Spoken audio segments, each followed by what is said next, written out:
and gentlemen, and everyone in between, welcome to episode 39 of The 500.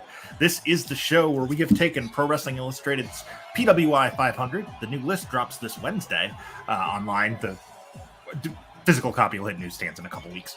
But yeah, we have taken that list, turned it into a single elimination tournament bracket, and we are well into the third round at this point. We're going to have 12 matches tonight. 4 of our 16 participants will survive to the round of 32, which will be coming up in a few weeks. We just saw Emi Sakura come to the ring. She represents AEW. She is the number 429 seed in our tournament. She is the 8th lowest seed remaining and one of only 6 non-male competitors remaining. She upset Myron Reed back in episode 8 and then Rhino in episode 29. The match with Rhino was 100% quality. AEW 63-55, which is second best among all promotions with at least 100 matches. 63 wins, 55 losses, and 118 total matches are all the most among all promotions. They also have the most participants remaining with 17. She is, of course, in there with Jey Uso, representing the Bloodline, one half of the undisputed WWE Tag Team Champions with his brother Jimmy.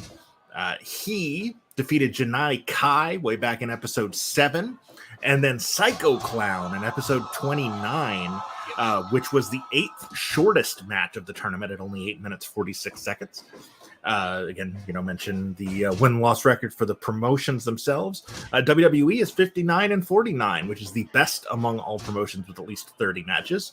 And WWE has 14 wrestlers left, which is tied for second behind AEW. So these two are representing the promotions that have really kind of dominated this tournament. New Japan has not had a great win-loss record, but they're also still up there with, I believe they are the other promotion that has 14 wrestlers remaining. So the referee is Justin Borden from New Japan. Speaking of New Japan, so far Uso is in control. Uso was number 45 on the 2021 list. We kind of expect him to be right around that same spot, possibly a little lower this year. Although who knows? I've been going through trying to figure out my 500 before the real list drops, and he had a really good year. I went through thousands of shows on Cage Match to try to figure out some sort of system for figuring out. And I mean, Jey actually will probably still be in the top 50 somewhere. Statistically, he's probably top 25 in terms of main event appearances, win-loss record in big matches, title reigns, that sort of thing. But there's a lot of stuff numbers don't account for. So I'm kind of using the numbers to narrow my list down. And then I will, kind of eyeball test it to actually rank them once I get there. Jay's cousin, Roman Reigns, pretty clear-cut number 1 this year.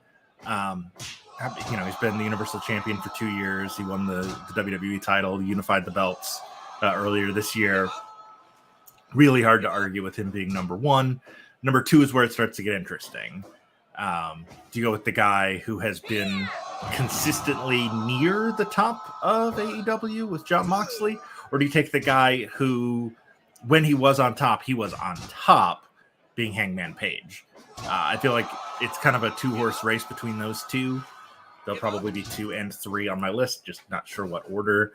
Tanahashi's in the conversation, Josh Alexander, Big E, Seth Rollins, Kevin Owens, Moose, Matt Riddle, Bobby Lashley, Will Ospreay, Jay White, Christian Cage, Adam Cole, Shingo Takagi had another good year, Randy Orton. So it's hard. I don't envy the editors at PWI to have to put together that list, because I just know that, I've read the comments after the last couple of years, and people take this very seriously. And it's got somebody who's, training to be a wrestling commentator who is now friends with many independent wrestlers. These guys take it seriously too. Big frog splash from Uso, but he's all up in the ropes. The that pinfall threw me off my train of thought. But yeah, indie guys do take it seriously. They, it means something to be featured in the PWI 500. I know, there's a lot of payola crap that goes on with it, but it does seeing guys see their names in print is very cool. I remember before I was in the industry at all, just watching the videos of guys opening it up, trying to find themselves and seeing them. Last year was very cool. Right around this time, like I mentioned, the 14th is when the digital copy of the 2022 list comes out. I am not sure if we will go into another 500 right away.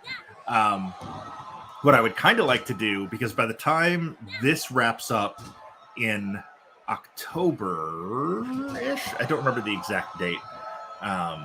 Another big frog splash from Uso. That might be enough. And it is 10 minutes and 1 second even. Jey Uso, number 45, down since day one-ish, moves on. And now there are only 5 non-male competitors remaining in the tournament, as Emi Sakura from AEW and Gato Move Pro Wrestling is out.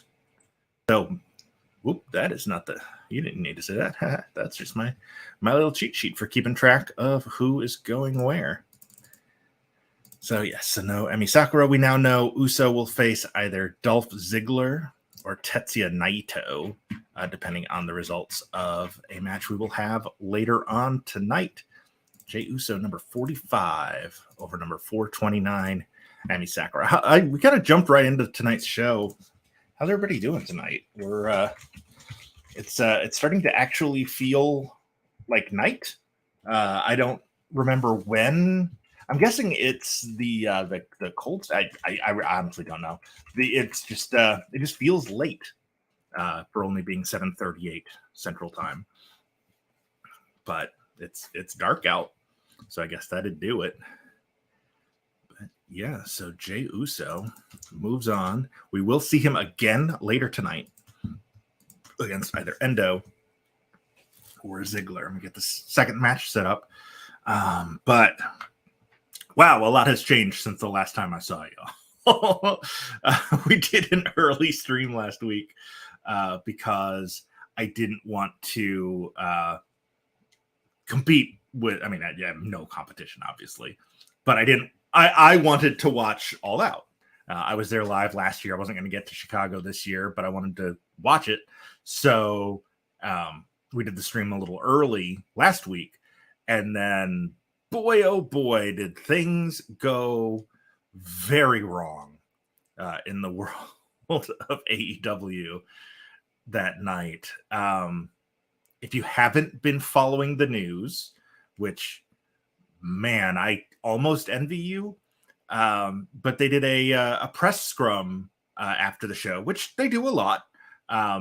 And CM Punk came out, having just beat Jon Moxley in his hometown to win the AEW Undisputed World Title. And he immediately started tearing into AEW's management, including the executive vice presidents, the Young Bucks, who, started the company. More on that momentarily, but first let's talk about our next match. This is the number 413 seed, Michael Oku. We saw him upset. He's the British Cruiserweight Champion. He upset Pete Dunne back in episode 6, and then Matt Sydal in episode 28. He is, one of the handful of independent wrestlers remaining. Number 413, the master of the half crab. And he is in there with the number 29 seed, representing, there it is, the House of Torture. This is evil. House of Torture, of course, his subgroup within Bullet Club. He defeated Jason Strife in episode 7, and then Yuma Aoyagi in episode 28.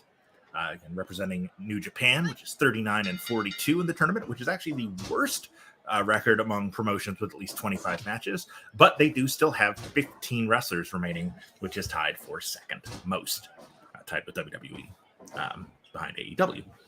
And now there's one less AEW wrestler because Emi Sakura is out. So yeah, Evil, you can tell he's got a bit of a size advantage 234. Evil not used to being 70 pounds bigger than his opponent, but Michael Oku, the Ojmo, is only about 165. So, yeah, Evil's got a major power advantage. The referee is Sayuri Namba from Tokyo Joshi Pro Wrestling. She has drawn the assignment for this match. And the winner will be moving on. We'll face either Powerhouse Hobbs or Toru Sugiura, which is a match that will be coming up shortly. And that match will actually be the 400th match of the tournament. We are closing in on episode 47, which will be our last episode, when the 499th wrestler will fall, and we will crown the first ever champion.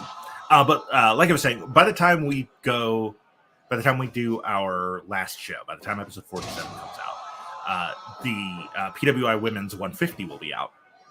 And I think I would like to do that next, rather than jumping right into another 500. We'll crown the PWS World Champion, Men's Champion, Heavyweight Champion in when the 500 ends. We'll do a women's tournament. I'd like to do a tag tournament after that, because by then the tag team 100 list should be out as well. And then we can take it from there. We'll see what you guys want to do. Do we want to do another 500, or do we want to just start doing dream matches? Do we want to see, a hardcore division? We had that classic with Nick Gage and Brett Eisen back in round 1. And he may put on 2 more tonight. Gage is going to face Billy Dixon later on in a 3rd round match. And then the winner of that will face either Drew McIntyre or Kushida. So we will see we'll see how much blood there will be tonight. But I predict, at least in the first match, that Gage-Dixon match, there will be blood. Billy Dixon retweeted us when we tweeted the card out earlier this week. Always love seeing the guys excited to be on the show. 2 count early for Evil, a little over 5 minutes into the match.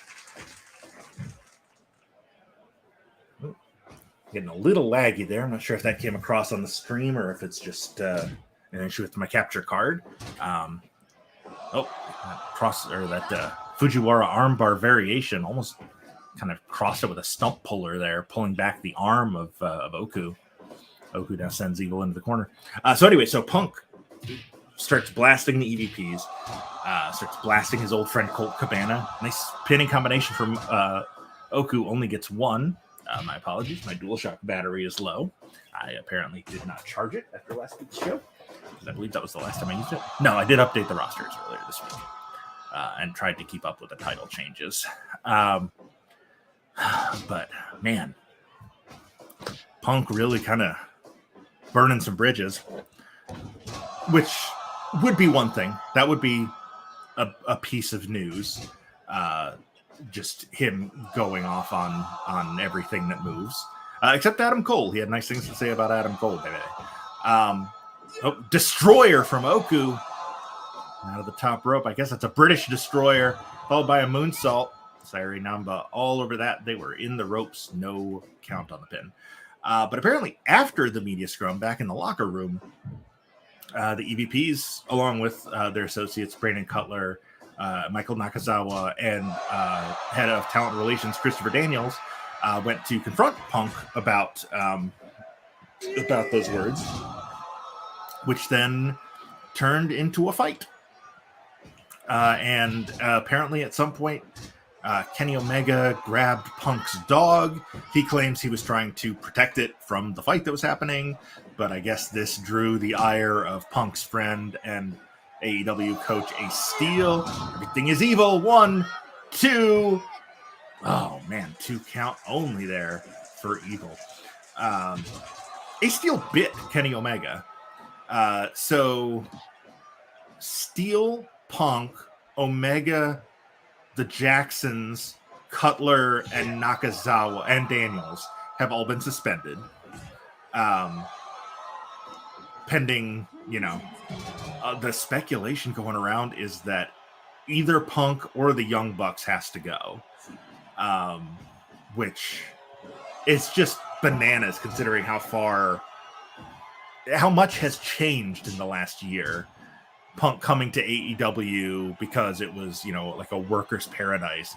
He admired what they were doing so much. Another destroyer from Oku. Back to the top again. Another moonsault. Yes, but again, not taking Evil out of the ropes. I mean, at this point, you don't want to pick a side in things like this, but oh man, that eye drag across the top rope. That rope burn, but it's not really rope. It's, steel cable, wrapped in tubing and then wrapped again in tape. And so, I mean, there's, it's not smooth. It'll tear you up. What kicks to the chest there from Oku.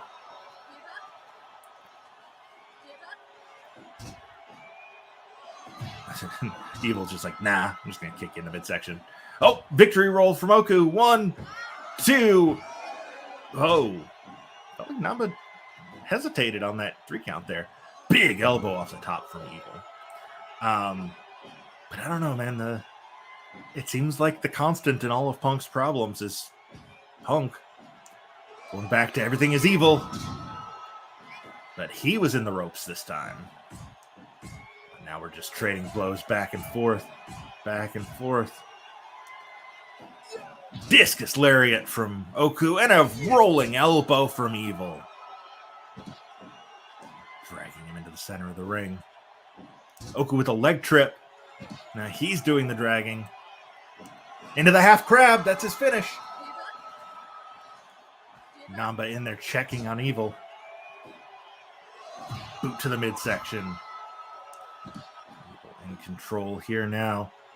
Pulling Oku. Oku again with that roll up. 1, 2.9. Our closest near fall of the match yet. Evil down to the top. Is he going for that elbow again? He is, but Oku moves. La Magistral Cradle. 1, 2, 3. Oh no. 2 count only as we reach the 15-minute mark. Big DDT for Michael Oku. And then Evil kicks him in the head. Slows things down a little bit as Oku was getting some momentum there. Sent off the ropes. Big clothesline. Evil signaling that this might be the end. Wrenching back with a kneeling crossface. Oku manages to kick his way out of it. And Evil just sends him to the floor, chasing him out. And now back to just face washing him there on the floor. Oku again escapes. Chop from Evil. Oku with the leg trip. That's usually I was going to say that's the setup for the half crab, and there it is. But they're on the floor. Evil, even if he submits, it will not count. They have a 20 count to return to the ring using the Japanese rules. 17. Oku rolls back in. STO from Evil. That might be enough. We're in the ropes again. A lot of pinfall. Oh, Fisherman spinning neck breaker into a bridge. Evil counters with just a rake to the eyes. Again, that twisting Fisherman neck breaker. 1, 2, 3. Michael Oku, the number 413 seed, has defeated Evil and will move on to round number 4. Later tonight, he will face either Powerhouse Hobbs or Toru Sugiura. And the number 29 seed, Evil, is gone. That's a massive upset for Michael Oku. 413 over 29. Evil. 100% quality match, though. The game liked that. The lightning spiral hold was what the game calls that pinning combination that Oku used to beat Evil. It's just fun to say he beat Evil. But yeah, that yes, I'm using my wireless controller, thank you. So Michael Oku moves on. Evil does not. So that expected Evil versus Powerhouse Hobbs match coming up later tonight will not happen as Oku gets the win. All right, so we're back to the New Japan referees for our third match of the evening. Kenta Sato will be out to call this one right down the middle as WWE's Dolph Ziggler, representing the Monday Night Raw brand and his Dirty Dogs tag team with Robert Roode. There we go. We'll go with that. I'm not crazy about this edit of Ziggler. I might have to download another one if he makes it out of the night. Dolph Ziggler, the number 276 seed, will face Tetsuya Endo from DDT Pro Wrestling, the Dramatic Dream Team, number 148. Tetsuya Endo. The winner will face, we know they will face Jey Uso later on this evening. So let's head to the ring for the intros of our third round match of the evening. First out is Dolph Ziggler. His all-time highest rating in the 500 was number 9. He was down to number 276 this year. He was number 9 in 2013. Ziggler upset Tejano Jr. back in episode 7, and then Jonathan Gresham in episode 29, which was a 100% quality match. He's hoping for a showdown with Uso. He's hoping to win because he has some revenge against Uso on the mind. Tetsuya Endo, meanwhile, from DDT Pro Wrestling, a member of the Damnation faction. I'm sorry, he's a member of the Burning faction now.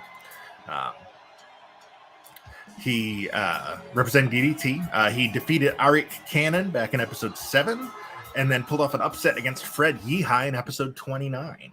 DDT is 14-5 in the tournament, the second best among all promotions with at least 15 matches, and they have 3 wrestlers remaining, of which Endo is 1. So, again, as we mentioned, winner faces Jey Uso later on this evening. Big jumping clothesline there from Ziggler. It's Ziggler in the pink and Endo in the red and purple, and Kenta Sato's in the black and white stripes. And I'm just in a green t-shirt sitting at home, calling all the action for you.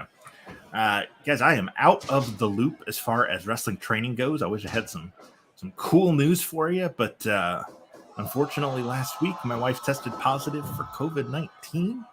And so I've just really kind of not been leaving the house. Definitely have not gone to the old FXE Academy. And so I have missed about a week and a half of development. So I've got some catching up to do, which I'm really excited to do. We're going to have her take another test tonight, but I'm pretty sure it's going to be negative. And then I'll take one tomorrow. And then if we're both negative, then I'm going back to class tomorrow night, which I can't wait for. I've had serious FOMO the last month and a half.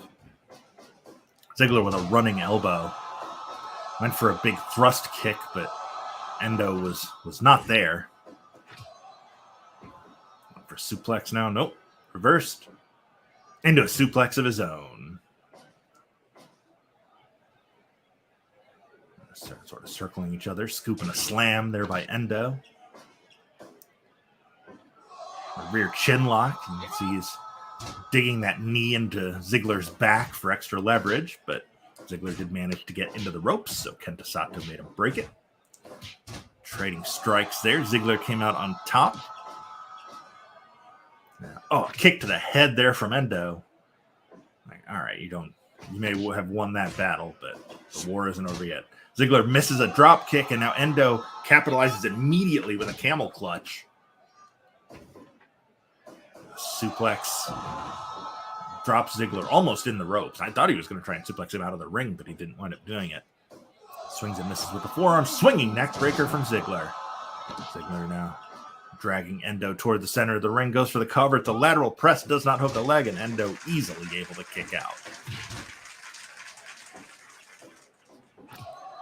Big kick right on the jaw there from Ziggler, but Endo did not fall, and he replies with a suplex.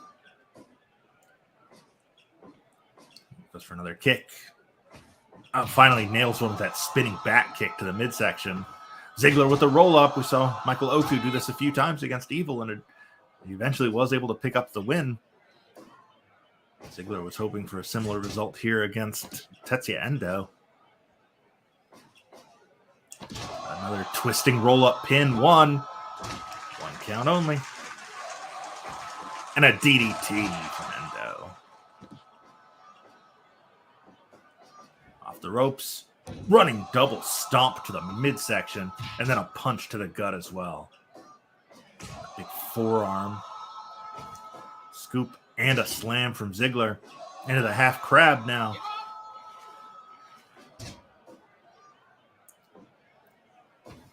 A Northern Light suplex from Endo with a nice bridge. 2.9. Very close to a victory there for Tetsuya Endo. Again, both these guys have a 100% quality match under their belts in the tournament. Ziggler with a big flying elbow off the top rope. Endo now, though, seems... Nope. I was going to say, it looked like Endo was about to take control, but Ziggler raked his eyes, put it into that. And Endo to that. But Endo fires back with a suplex and then a big forearm to the face. It's a back and forth in this match so far. Endo now off the ropes. Pump kick to the face. And Ziggler again goes right for the eyes. Win if you can, lose if you must, but always cheat. Hooks the leg. 1, 2.9. Again, very close, but Endo kicks out. Another elbow from Ziggler there. And another thrust kick right on the button. Another Northern Lights from Endo. I think he's too close to the ropes. He is. He lets it go. And another flying clothesline from Ziggler. Hooks the leg. 1, 2.9 as we pass the 10-minute mark. Nice twisting kick to the face from Tetsuya Endo. Now coming off the ropes. Went for that pump kick again, but Ziggler blocks it. Endo's like, no worries, I'll just slam you. Now go to the top and hit a 450, but they were too close to the ropes. Both men go for a drop kick, both miss. Super kick from Ziggler.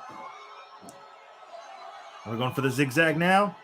No, Endo wanted a Frankensteiner. 1, 2. Ziggler turned it into a powerbomb and got 2.9.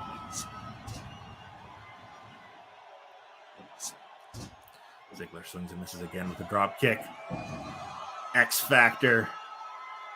Tuning up the band. Sweet chin music. 1, 2, 3.9. Endo kicks out of the super kick. I really thought that was it. Endo now sending Ziggler headfirst into the turnbuckle. Diamond Dust. No, that was a Shiranui into a 451. 2.9. Half crab from Ziggler. Working over the back and the knee of Endo. And now we're trading blows again. Endo with those forearms. Ziggler with the punches. Back and forth. Super kick from Endo. And one from Ziggler. Both men are... Nope. I was going to say both men are down, but Ziggler back to his feet quickly. Drops an elbow. But Endo moves. Punches the midsection there from Ziggler. Back to the top. Is he going for that elbow again? He does, and he hits it. And I don't know what he was going for, but he mistimed it. And ran into the turnbuckle. Shooting star press from Tetsuya Endo. 2.9. 2.9 on the shooting star press. Ziggler realizing he's going to have to slow this down a little bit. Endo not letting him. Oh, a low kick from Ziggler. And then that running elbow across the back of the head. But Endo's actually the first back to his feet. Goes for an enziguri, swings and misses. Ziggler punches him in the gut. Back into the half crab. Too close to the ropes. Kenta Sato's all over it. Another spinning kick to the face from Endo. And another step-up enziguri. Scoop and a slam. Endo signaling that this might be over. Ziggler signaling that I want your eyeballs. Another big jumping clothesline. Ziggler not exactly breaking out the varied offense here against Endo. Another X Factor right on the logo. And another clothesline.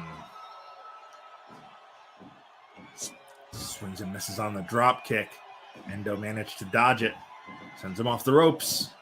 Standing Spanish fly. but he doesn't go for the pin, instead hitting another step-up enziguri. Series of kicks, including that spinning one to the face. Off the ropes again. Pump kick to the face. Ziggler went for that roll-up, but Endo had it scouted, and instead plants him with a DDT. Endo from behind, drop kick to the back of the head. Ziggler both miss a couple of kicks there. A little sloppy as these guys are getting tired. 17 and a half minutes in. Ziggler again to the top rope. Flying crossbody off the top. 1, 2, 3. That does it. Dolph Ziggler has beaten Tetsuya Endo. And we will see Ziggler, Jey Uso later on in this episode. The winner will advance to the round of 32.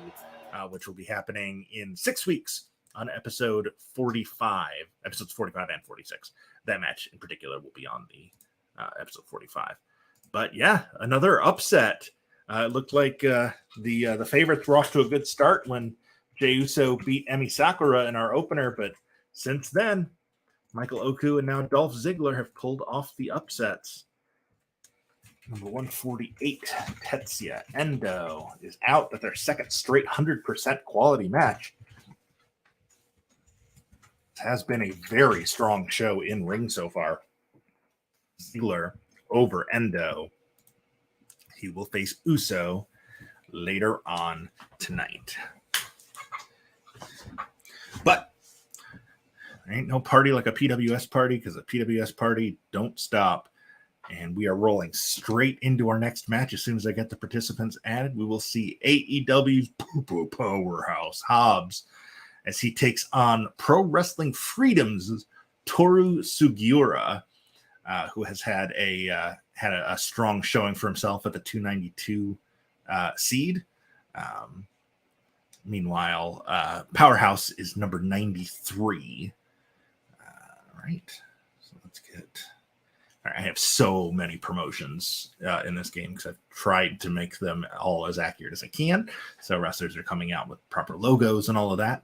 But it does mean I have to cycle through a lot to find people, which is fine. Let's see. I have...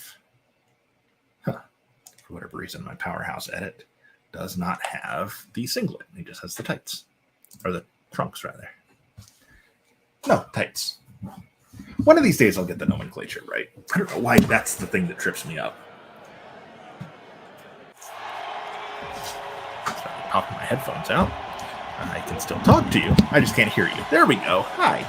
So here comes Toru Sugiura. This is the 400th match of the tournament.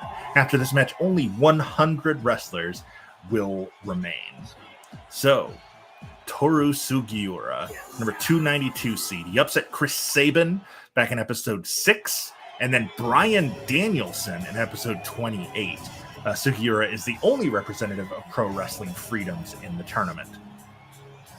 And he's in there with Powerhouse Hobbs, formerly of Team Taz, now striking out on his own where he breaks backs. He beat Masha Slamovich in episode 6, and Jordan Clearwater in episode 28. The number 93 ranking in this year's 500 is the highest of Hobbs's career. Sugiura's 292 was the first ranking for Sugiura. So, as we mentioned, the winner will be going on to face Michael Oku later on in this very episode. Powerhouse using his power advantage here against Sugiura. Get the bracket updated here. Get Endo out of there. We do know it's going to be Uso and Ziggler. We know the winner of this will face Michael Oku.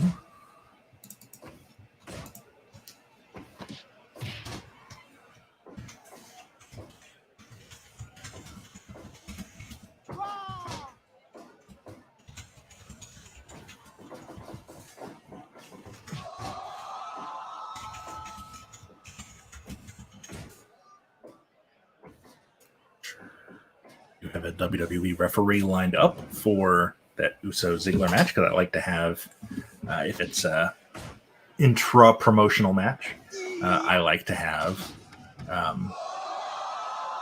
a referee from that promotion handle the match.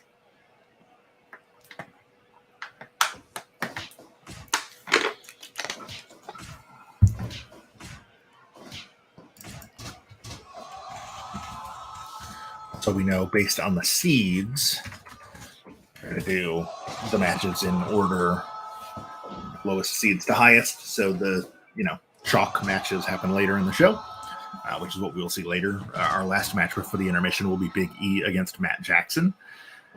Drew McIntyre and Kushida is very close to being chalk, but it's not. But that'll be our next to last match, so on and so forth. But we do know, no matter who wins this, the combined low rank will be enough for that match to be the first one after the intermission. The winner of this against Michael Oku, followed by the Jey Uso Dolph Ziggler match. Big power slam from Powerhouse Hobbs. A series of forearms from Sugiura. Elbows to the face from Hobbs.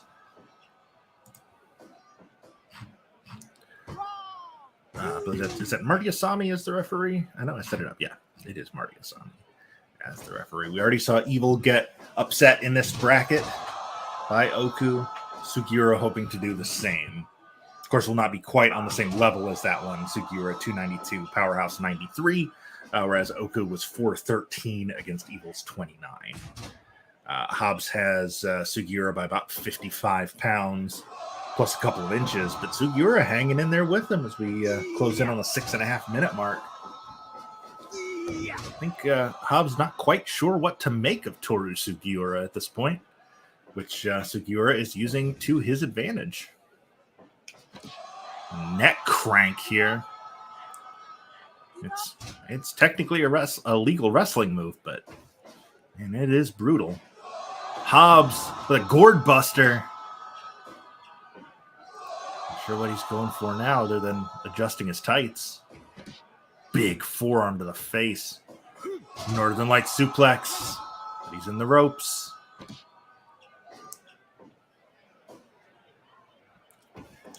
Another Northern Lights. No, Hobbs reverses it into a DDT.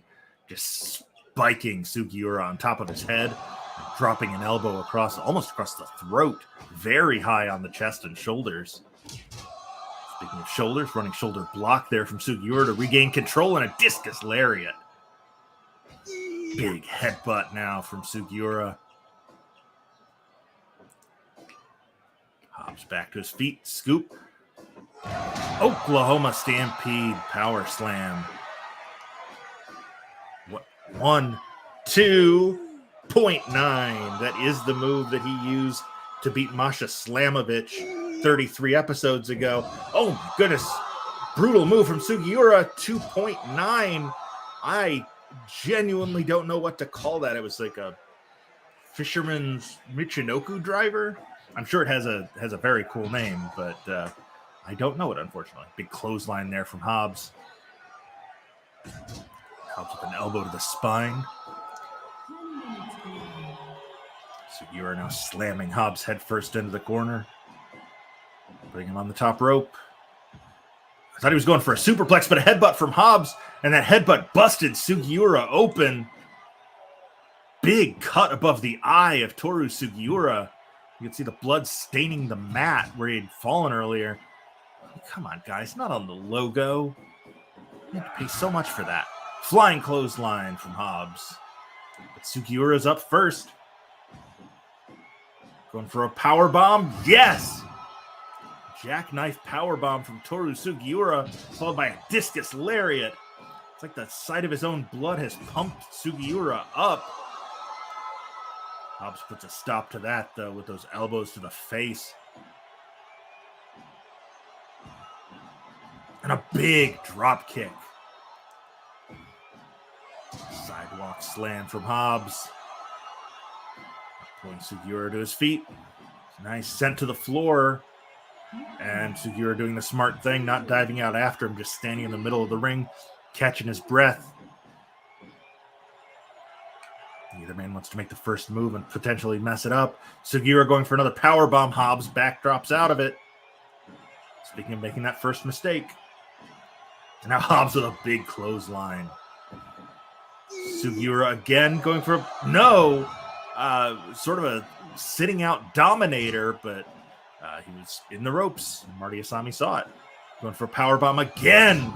Just spiking Hobbs almost on the bottom rope with that powerbomb.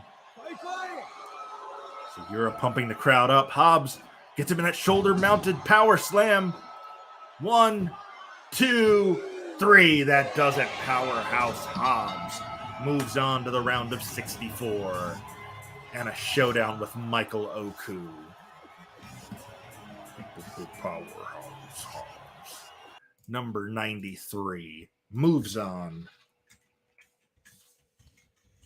He will face Michael Oku later on after that Oklahoma Stampede Power Slam. Great run from Toru Sugiura, number 292 seed. Statistically shouldn't have made it out of the first round. Falls in the third against the massive Will Powerhouse Hobbs.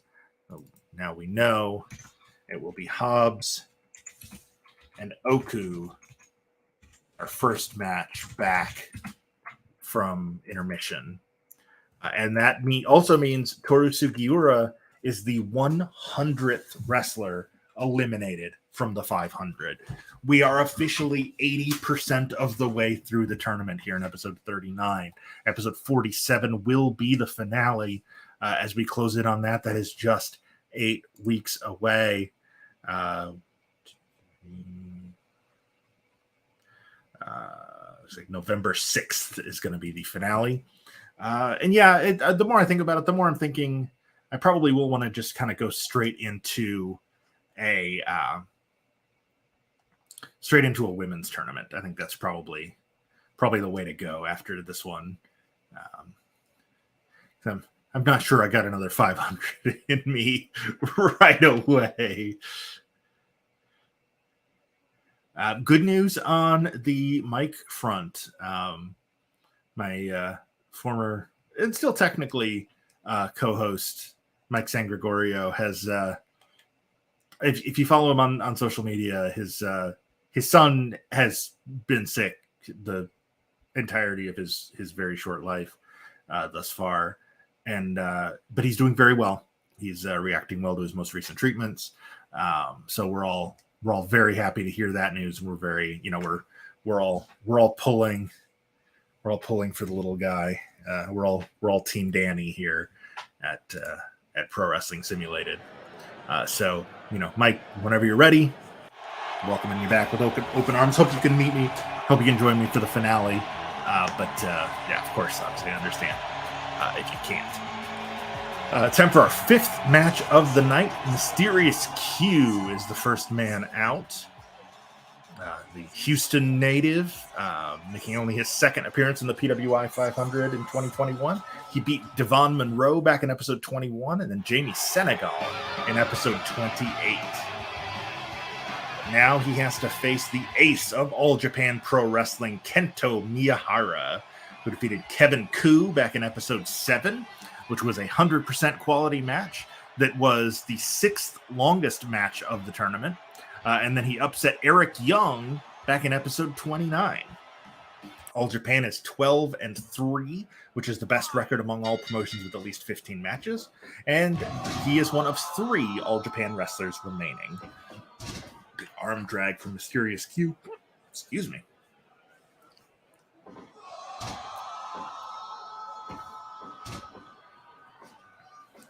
Mysterious Q's a fun one to watch if you haven't seen one of his matches. He's appeared on the AEW's Dark shows once or twice. I can't remember specifically which one, possibly both. I admittedly don't follow those shows as closely as I do the main shows, but he always has a good showing the times that I do see him. I've seen him on a few indie shows, obviously in research for this. But also, he was on The Masked Wrestler, which is just a super fun reality show. half-scripted reality show, predetermined reality show on IWTV. It was a lot of fun. He wore a mask over his mask to conceal his identity. Just a lot of fun. Kento Miyahara, meanwhile, has been holding it down in All Japan. You know, the glory days of All Japan Pro Wrestling are behind it. The days of Kenta Kobashi and Mitsuharu Misawa and God, why am I blanking on Toshiaki Kawada and those guys, Akira Taue.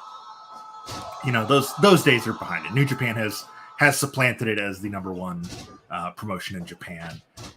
Right. You know, an argument could be made that 0-1 has even replaced it as the number two, or sorry, not 0-1. Noah has replaced it as the number two. But the top of the card in All Japan remains strong with Miyahara, and particularly his top rival Jake Lee. Those two can always be counted on to put on a banger. If you haven't seen a Kento Miyahara match, check out Miyahara and Lee from Champion Carnival last year, last May. Just a really strong match. It was a 4 3/4 stars from Meltzer. It's a very strong performance for both men. He also won the actually, I'm not confident that that's true, so I'm not gonna read it. The previous 2 years he had been number 24 on the 500, slid down to fell to number 180 this year, but he had a nice long run as the tag team champions with Yuma Aoyagi, making it to finals of the Champion Carnival, which was that tournament I was talking about where he had the match with Jake Lee. I believe that was day 10 of the Champion Carnival. Q going for the pin. One. Brian Zane from Wrestling with Regret is our referee for this match. Elbow to the back of the head. 1, 2. Nope. 1 count only. Q kicks out quickly. I didn't intend for that to be a pun, but I like it. So I will keep it in. Which, I keep everything in. I don't edit these at all. You get me. As they used to say in 1993 for Monday Night Raw, uncut, uncensored, and uncooked. Which is really gross now that I think about it. Q in control here. Really not sure what to call this other than painful. Sort of a cloverleaf with the arms through. I know that's a Northern Lights suplex for Miyahara. 2 count only. Q swings and misses on a discus lariat, but manages to catch him for a DDT. He's again going for... It's like almost like a scorpion deathlock, except he's pulling Miyahara's own arms through.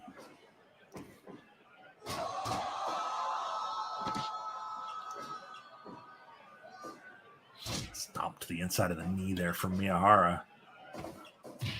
Kick to the back. Again, I'm not sure if y'all have seen that lag too, or if it's just my computer struggling to keep up.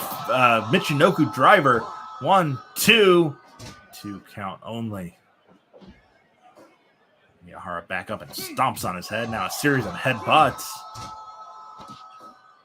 Miyahara literally using his head here.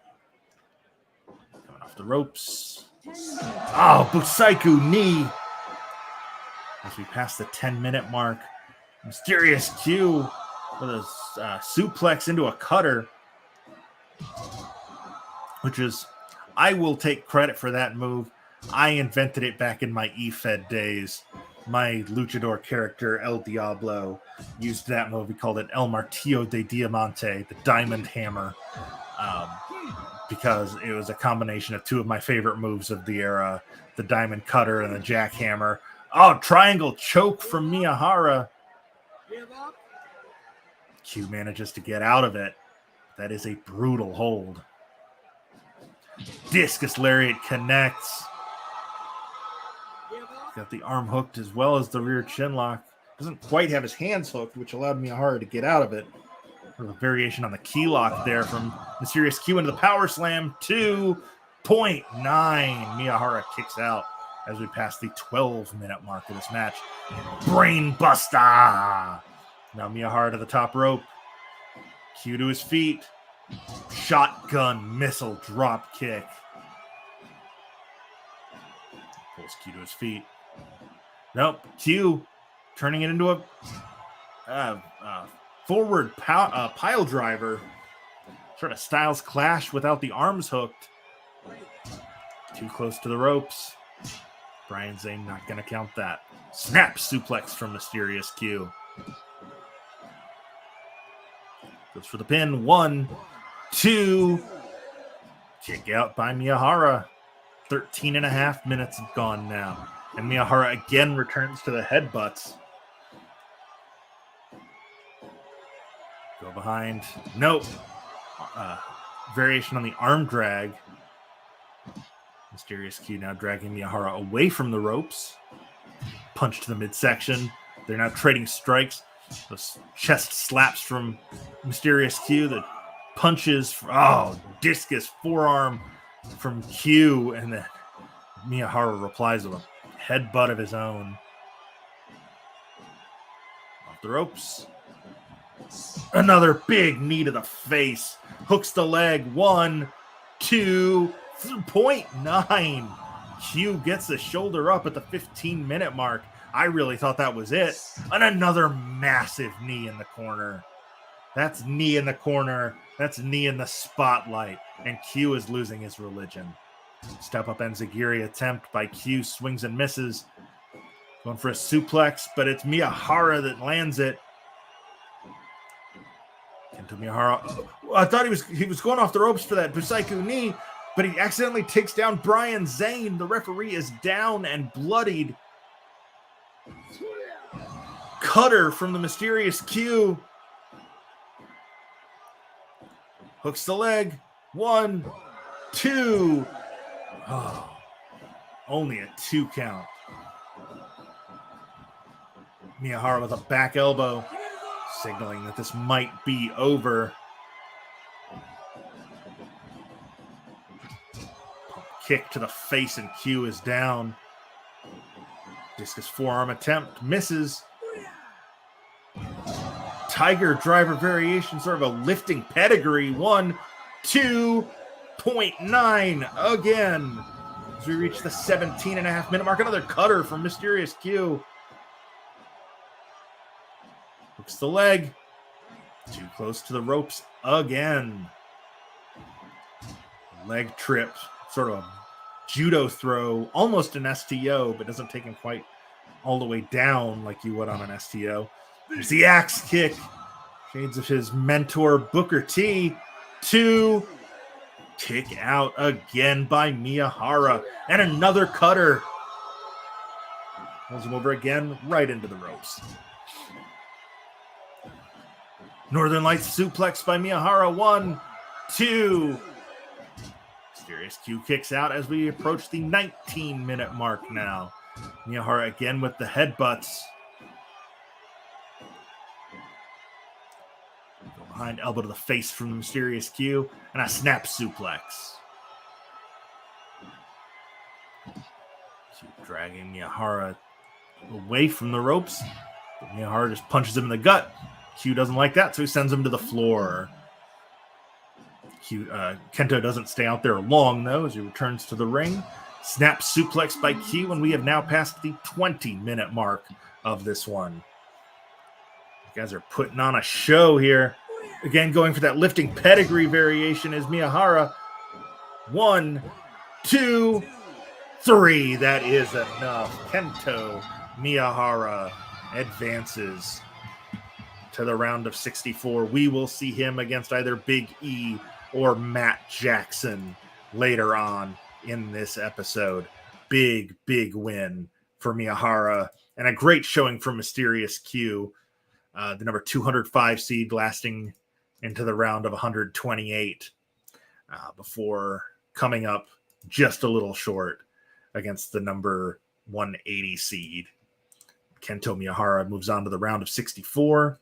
He will face, again, either Big E or Matt Jackson. Miyahara calls that move the FFF. Don't know what that means, but he has moved on. He will face either Big E or Matt Jackson. We get those stats entered. Excuse me. I had pizza for dinner, and I'm getting to the age where I probably shouldn't eat pizza so much. I'm also certainly at the weight where I shouldn't be eating pizza so much, although I have lost 5 pounds over the last few days. I got an exercise bike for my birthday at the end of August, and I'm trying to use it every night. I don't always, but I try. And I'm feeling a difference. Definitely, I feel like I've got energy when I didn't used to. I don't know. Long way to go. Very long way to go. I'm not at a point yet where I feel comfortable on camera because I've been on camera a large chunk of my life. But it's still, I would like to be in better shape before we do our first stream at FXE. There we go. So Billy Dixon, I hope you are watching. I know you retweeted about this when I tweeted out the card. Hopefully you're out there and watching, because your big match is coming up next. Good luck. I can't say that I envy you what's about to happen here. But here we go. Barb Sasaki from Stardom is calling this match as Billy Dixon takes on Nick Gage.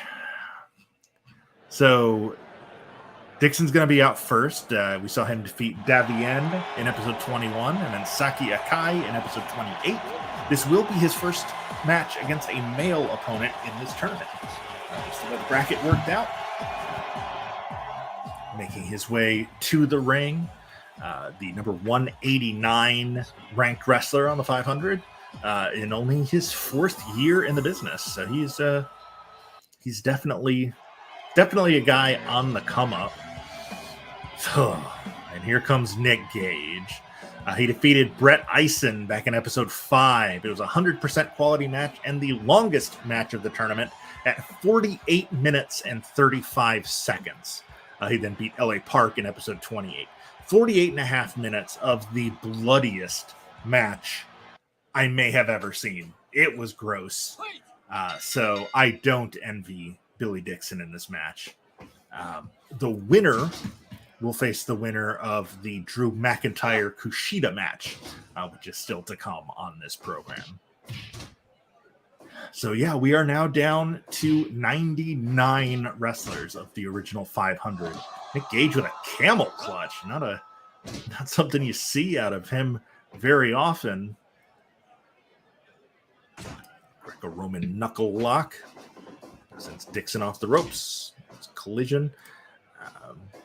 We know if Gage wins this match, he will be in the main event of the show tonight. The way the scenes shake out, whether it's McIntyre or Kushida, that's going to be the highest possible match in at the end of the show. So we know Hobbs and Oku will be the first match. We know Uso and Ziggler will be the second. If Gage wins, we know his match will be last. If Dixon wins, then it could be the main event. It could be the next to last match. Gage powerbomb into a lung blower, dragging Dixon away from the ropes. I admire Gage's restraint here. We're 3 minutes into the match. He has not pulled out a fork or gone under the ring to grab a light tube or barbed wire or anything. He's wrestling here early on against Billy Dixon. Dixon sends him off the ropes. Big back elbow from the big man. clubbing shot to the back. Dixon now running the ropes. A swinging neck breaker from Gage. Goes for the cover, lateral press, one count only. Maybe if he took the leg, he might have got two, but I do think it's too early in the match for it to have been a three. Big suplex from Dixon, dropping Gage right in the center of the ring, but now Gage sends him off the ropes. Oh, but Dixon uses his superior size to just bowl him over. Goes for the pin, one count only. Both men going for pins here early, but it's too early for anybody to get more than a two or even a one. Forearm to the face from Gage and a big clothesline. Honestly, this is making me a little nervous. Gage working this slow because it kind of feels to me that, camel clutch of his own from Dixon here. Because it kind of makes me think that maybe Gage knows this is going to be a long one, so he's pacing himself. Maybe he knows that he doesn't want to use up his energy because he's got a lot of torture planned for Dixon. Remember, he went 48 and a half minutes with Brett Eisen back in the first round. Dixon watched that tape. He absolutely has done his homework on that. Another massive lung blower. And now Dixon's no stranger to the deathmatch scene himself. He's who could forget that no ring deathmatch he had with Ashton Starr in Orlando last year. He could definitely. He may not be able to match Nick Gage, but I honestly don't think anybody in the world can match Gage at this point in terms of sheer wrestling. I almost said sheer wrestling violence, but that's Jon Moxley's thing. But Moxley's version of wrestling violence is very different from Gage's. And they had a showdown in Game Changer Wrestling this year. Gage with a big power bomb. Gage is a guy who, he pulled out a sickle. Oh my God, stabbing Dixon in the face. But Dixon managed to get away before he broke the skin. I don't know how he managed to do that. Billy thick-skinned, more like it. Trading blows back and forth here. Big left. Dixon with a massive drop kick. Pulling Gage to his feet. Gage, I'm fairly certain is going to be in the top 50 this year. Big choke slam. It was a big year for Nick Gage. 1, 2.9. Again, I'm really impressed that this match has remained in the ring. We have not seen either man, busting out the plunder, other than Gage trying to stab Dixon with that sickle earlier. Big belly to belly by Billy Dixon. Billy to Billy. And a running clothesline. And an elbow drop. Now he wants to keep Gage down for that bodega press. Oh my God. Shotgun drop kick from Gage. What's Dixon going for now? Just a straight pile driver? Yes, it is. Jumping pile driver. Goes for the pin. 1, 2.9. Gage kicks out. Series of forearms to the face from Gage. And a stomp low. And then a forearm to the face, and down goes Dixon. Scoop into that Oklahoma Stampede. That's the move that Powerhouse Hobbs used earlier on to beat Toru Sugiura, but Dixon unable to capitalize. And now Gage with another snap power bomb. Dixon firing off punches now. Gage is down. Suplex attempt here. No, it's a brain buster by Gage. Dropping Dixon right on the top of his head. Punch to the midsection from Dixon. Scoop. Back up into the Oklahoma Stampede. Now to the top rope. Diving elbow drop from Billy Dixon. First ever Fight Club Chocolate City champion sent into the corner. Gage working him over with stomps now. And those face wash kicks in the corner We passed the 13.5-minute mark of what has been a surprisingly technically sound, and then Gage just stomped on Dixon's balls. On a big collision, and both men are down. Dixon first to his feet, up to the top rope. Diving elbow drop again, hits the mark. Big swing and a miss on the clothesline from Gage. The chop from Dixon does not miss. Dixon again with a big elbow off the top. A suplex to the floor by Gage. I thought he was going for another brainbuster, but instead, tope over the top rope, suicide dive, and there's the light tube. There it is. You had to know it was coming. But Dixon gets away from it. To a 9 count. Again, we have a 20 count here in PWS. Big suplex on the floor from Billy Dixon. Rolls back in at the 14-minute mark. Gage grabs a chair at 16, and he's back in as well. We have not had a referee disqualify a wrestler yet in this tournament. Gage now going up top. Oh! Reversal into a body press from Dixon, but Gage still first to his feet. Chair is in the ring. That light tube is at ringside. Gage starting to bring plunder into the match, but he's actually just continuing to straight wrestle. A big power bomb again on Dixon. For a suplex. No, Dixon slides behind. And a sidewalk slam from Gage. Gage off the ropes now. Nope. He saw Dixon getting to his feet. Slammed on the brakes. Veteran move from Gage, who has been around for like 2.5 decades at this point. Big drop kick from Dixon. Stomp. I thought he was going for the chair, but he just pulls Gage up. Series of punches, and down goes Gage. Gage sent off the ropes. High back body drop by Billy Dixon, and a clothesline. Gage sent off the ropes now. Big back elbow. Dixon catching his breath. Oh my God, head and arm suplex into an arm bar. You wonder if he learned that from Chris Jericho. Another big belly to belly from Dixon. Coming off the ropes, big clothesline. Gage back into that lung blower. He has worked over the spine of Dixon throughout this entire match. And a big running forearm to the back as well. Tiger driver right on top of his head. 1, 2, 3. That did it. Nick Gage has eliminated Billy Dixon.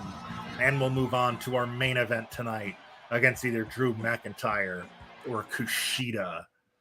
Nick Gage, number 61, moves on. Big win from Gage. Great showing from Billy Dixon. But it just wasn't quite enough. Gage moves on. This is our 4th 100% quality match of the night so far. This has been an awesome show. Since the opening bell, we've just had a great run so far, and don't see that ending anytime soon. Double arm jumping pile driver is what the game called that. And who am I to argue? Nick Gage moves on to face the winner of our next match, Drew McIntyre and Kushida. We do know that match will be our main event later tonight. Get this set up. As always, take a second. I don't pre-record these matches. I am simulating them live. So I am every bit as surprised as you folks are as to what is happening at any given moment. For the first few episodes, we did pre-record them, but we just decided it was more fun to kind of be in the moment. Speaking of in the moment, this one should give us some great moments. We've got a former WWE star in the ring against one of the absolute top stars in the industry right now. almost certainly a top 10 in the PWI 500 this year, maybe even top 5 again. He's been number 4 the last 2 years. And we'll see what happens Wednesday when the digital list is released. There will probably be a leak of the top 10 sometime this week, but we will see. Here we go.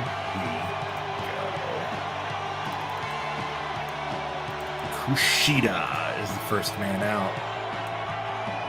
He is our number 132 seed. He beat Taiji Ishimori back in episode 5, and then Kylie Ray in episode 28, which was a 100% quality match.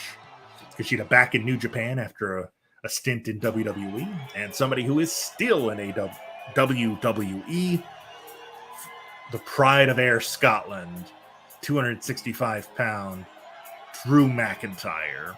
He had a bye in the first round, being the number 4 seed, and then he beat Rey Escorpion in episode 28 with his old finisher, the Future Shock. Takayuki Yagi is our referee, the Natalie-attired gentleman. All right, and here we go. McIntyre starts us off with a scoop and a slam. And again, the winner of this will face Nick Gage later on in our main event. We don't know, obviously we don't know who, because the match is ongoing. We do know 2 of our round 4 matches that will happen later tonight. Powerhouse Hobbs will face Michael Oku, and Jey Uso will face Dolph Ziggler. Kento Miyahara will face the winner between Big E and Matt Jackson. We know Nick Gage will face the winner of this match.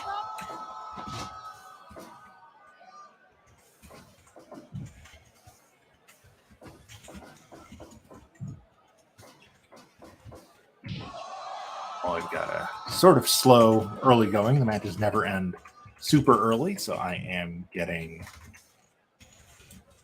referees lined up. Nice Sasuke special variation there from Cheetah with an arm drag.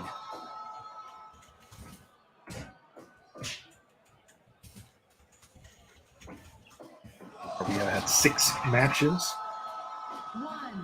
The 500, our 500 person tournament, is now down to 98 participants. We came in with 104.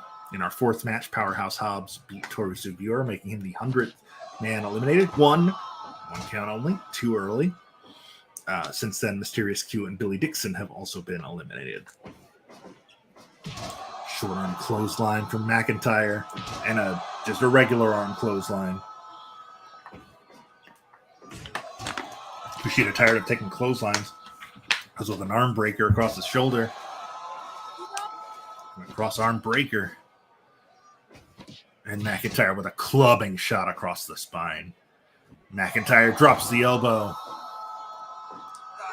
Crossface pulling way back.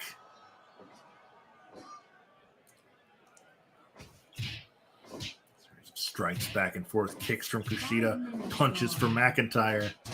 As we pass the 5-minute mark, McIntyre first to his feet. Goes for the big boot.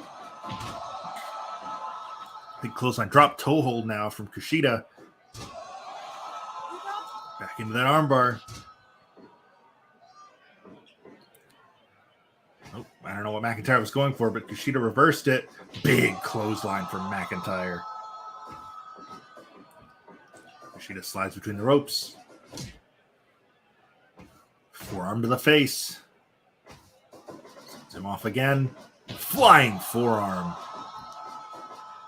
And just a running kick to the ribs. A forearm to the face. Sends him off the ropes again. McIntyre using his superior strength to just kind of shove Kushida down. Oh, and that big, he almost, I thought he was going for the Claymore, but it was almost more of a knee. I think that's why Kushida was able to get up so quickly. Sort of a glancing blow. Again, that Sasuke special back elbow from Kushida. And just literally kicked his butt there. Scoop into a backbreaker. Hoverboard lock He's got him in the center of the ring. McIntyre, too strong. It's still too early, and he gets out of it. Boston Crab now. Almost a lion tamer. He doesn't quite have the knee planted in the spine the way a lion tamer would be. Kushida again with that handspring back elbow. Shades of the legendary Great Sasuke. Double underhook, no. Kushida backdrops out of it, and McIntyre tumbles to the floor. 2, 3. McIntyre's got a chair. Remarkably, the Nick Gage, Billy Dixon match. Oh, wrenching back again with that crossface. I can't believe Nick Gage and Billy Dixon, that there was no blood in that match. I am blown away by the fact that there was absolutely no color. Because, the winner of this will face Gage in our main event tonight. Cannot wait for that. McIntyre to the top rope. Went for the elbow. Kushida moved. Pele kick to the back of McIntyre's head. Scoop. And another, more of a rib breaker than a back breaker. Off the ropes. Neat running DDT from Kushida. Short arm clothesline for McIntyre. Shut that down real quick. Stomp to the knee. And a big boot. Swing and a miss on the clothesline. Kushida, no. Reversal on the Irish whip. Kushida with the elbow to the back. Now dragging. Oh. Celebrating something. Don't know what he's going for there. Tilt-a-whirl head scissor by Kushida. McIntyre's with an elbow to the spine. Now to the top rope goes McIntyre. Another big-time elbow drop. And again, back into the crossface. Yagi checking on Kushida. Kushida gets into the ropes. Rolling through into that arm breaker again. Yagi forces the rope break. Another scoop, another rib breaker from Kushida to the top rope now. Big-time moonsault. Picture perfect from Kushida. 2.9. As we pass the 12.5-minute mark here in our 7th contest of the evening. We've still got 5 more to go. After the next match, not this one, but the one after it, we will take a brief 5-minute intermission. Refill your water if you need some. Get up, stretch your legs, go to the bathroom, because we've got 4 big round 4 matches after the break that will determine which 4 of our 16 wrestlers. Oh, there's the Claymore, but again, Kushida bounces right back up. McIntyre off the ropes. Again, the Claymore. That's got to do it. 1, 2, 3. It does. Drew McIntyre will face Nick Gage in our main event. The number 4 overall seed. We'll move on to a chalk showdown in the main event with Nick Gage. That should be a lot of fun and presumably pretty violent. The game called that the high-flying knee kick. You and I both really know. That's the Claymore. Number 4. Drew McIntyre over 32. 2. Kushida. 85%, the lowest rated match of the night so far. That's a little surprising, but McIntyre does move on to face Nick Gage. And now we will find out our 8th winner that will move on to round 4. We'll find out who will face Kento Miyahara in our semi-main event. As we see our first chalk match of the evening, meaning the 2 wrestlers that were supposed to be here are here. And also see another WWE wrestler. Get this set up. I miss having a co-host so that they could vamp while I was doing this part.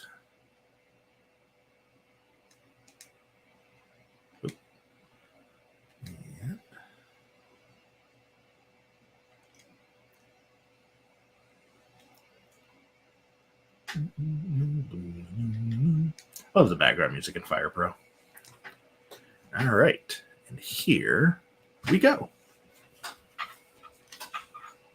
Back to ringside for our final third round match of the evening. Out first, representing the Young Bucks and the Elite, the Elite, is Matt Jackson, the native of Rancho Cucamonga, California. Defeated Naruki Doi in episode 6, and then Tyler Bate in episode 28 to get to this point. He's the number 116 seed. He has, so far chalk in this part of the bracket. 116 will face number 13, Big E, who was the highest seed to have a first round match. He beat number 500 Lulu Pencil back in episode 6, and then he beat Roderick Strong in episode 28 to get to this match. Big E, aka Big Wool, overcoming a broken freaking neck just to compete in this tournament. Now, real world injuries obviously not playing a factor in our tournament. We're not counting any of that in our bracket. If you made the list, regardless of your current status, you're in the tournament. Code Red from Jackson, 40 seconds into the match, but much too early, and Big E kicks out.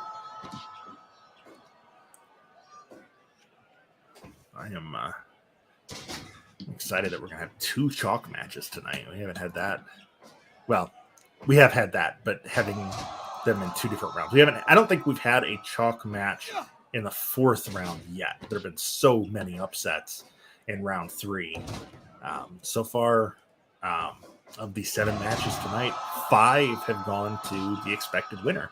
Jey Uso, Powerhouse Hobbs, Kento Miyahara, Nick Gage, and Drew McIntyre, with only Michael Oku and Dolph Ziggler pulling off upsets. Big belly-to-belly from Big E. Man, Big E is a hard one to call in the 500 this year. The evaluation period runs from July 2021 through June 2022. And Big E broke his neck in January. So he only was around for half the year. But for a large chunk of that, he was world champion. He was a focal point of programming.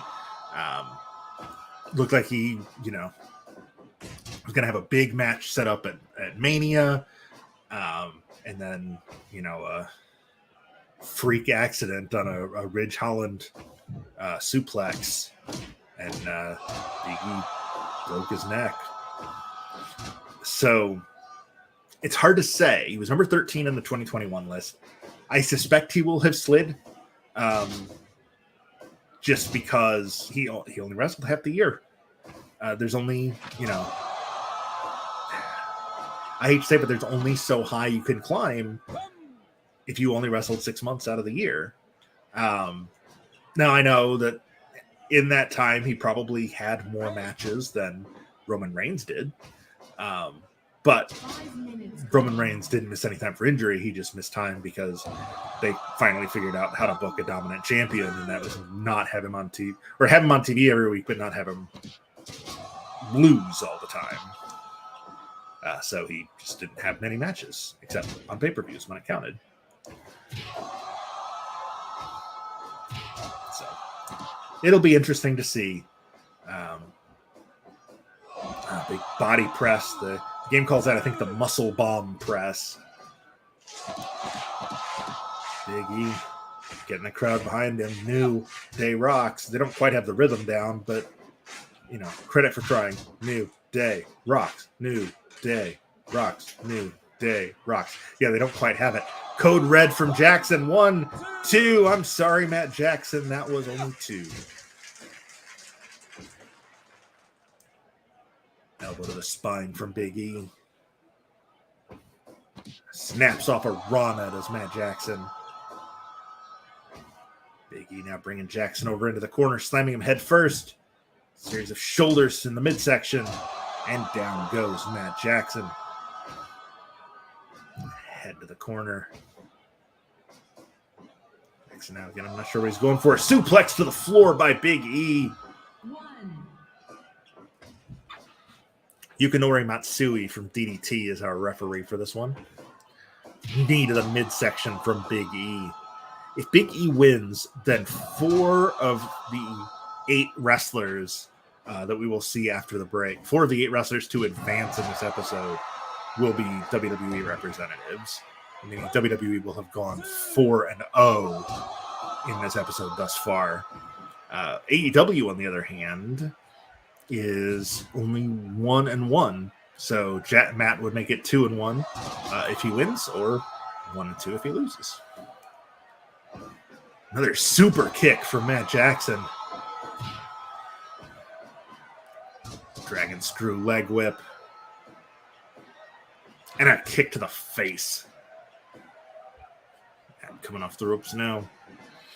Cazadora into the Bulldog. Big E just boots him in the face, but Jackson up quickly. Step up Enziguri. Big E ducks it. Jackson sends him into the corner. Put him up on the top rope. I thought he might be going to tie him in the tree of whoa, but no. Avalanche Razor's Edge. It's a 2.9. Awesome move for Matt Jackson.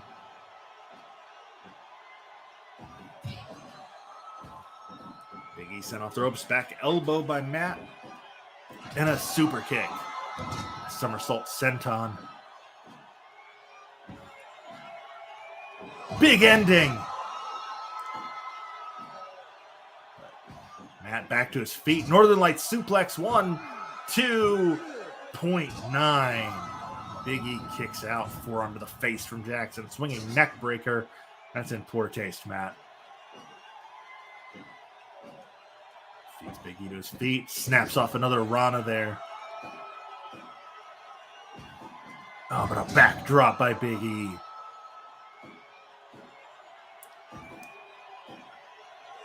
Indie Taker. And a body press from Matt. 2.9. Big E kicks out. 0.9. Big ending again.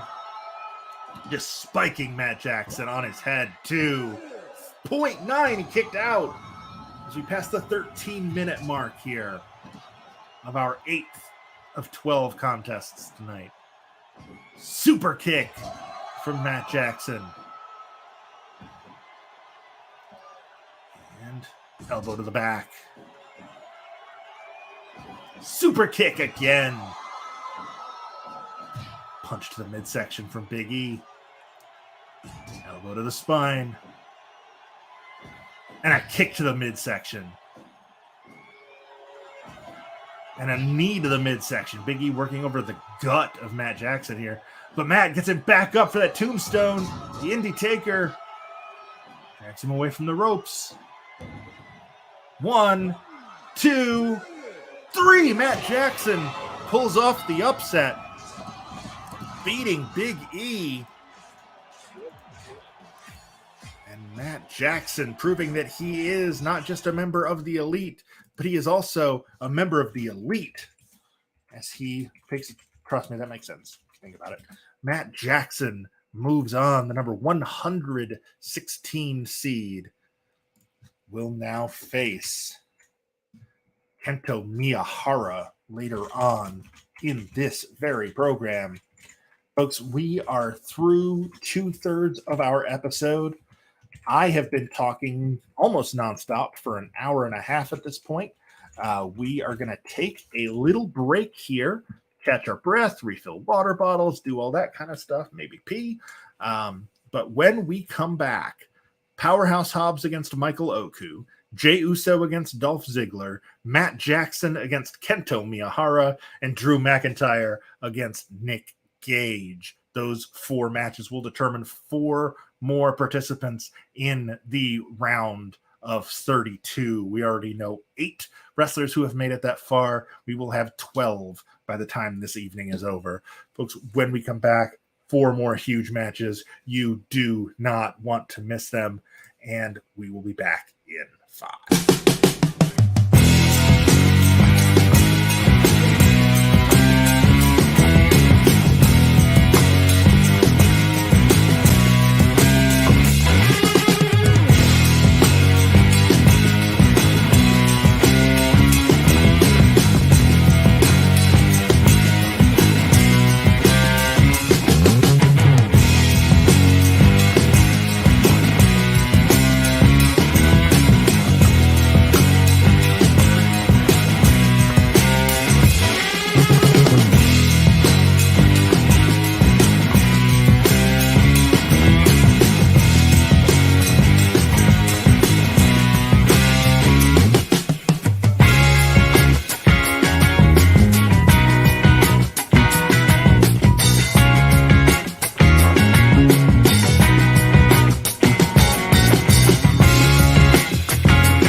welcome back. We have 4 matches left to go here on this 39th episode of our tournament. We have already seen every wrestler we are about to see earlier tonight in third round action. This is now the 4th round of the tournament. The 4 winners here will, of course, move on to the 5th round because that's how tournaments work, which will be the round of 32. They entered this as one of 128. They will leave it as one of 32 if they win. Otherwise, they will be part of the 468 who don't make it to the round of 32. So earlier tonight, we saw Michael Oku pull off the upset over Evil, while his opponent, Powerhouse Hobbs, pick up the expected victory over Toru Sugiura. We will now see these two clash in a 4th round match. Definite size disparity between these two wrestlers, as you will see as they make their entrances. The referee for this one is Daisuke Kiso from Tokyo Joshi Pro. So the winner between Hobbs and Oku will face the winner between Drew McIntyre and Nick Gage in 6 weeks. There we go. I'm just really laggy today. I don't know what's going on.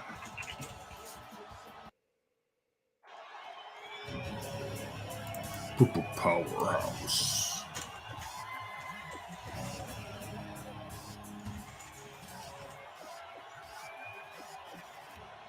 Whoever did this edit, because the song that they picked is pretty close to his actual music. I'm thinking once we get down to like maybe even the round of 32, I'll see if I can find their actual theme songs to include, because I think that'd be pretty cool to have wrestlers actually come out to their entrance theme. Forearm to the face, step up enziguri by Oku, but Hobbs ducked it. Bear with me here. I'm gonna crunch some numbers here while we're in the early going of this one. So we saw Ami Sakura is out. Evil is out. Tetsuya Endo is out.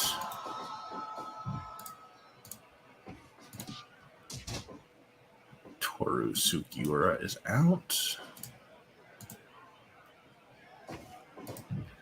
Mysterious Q is out.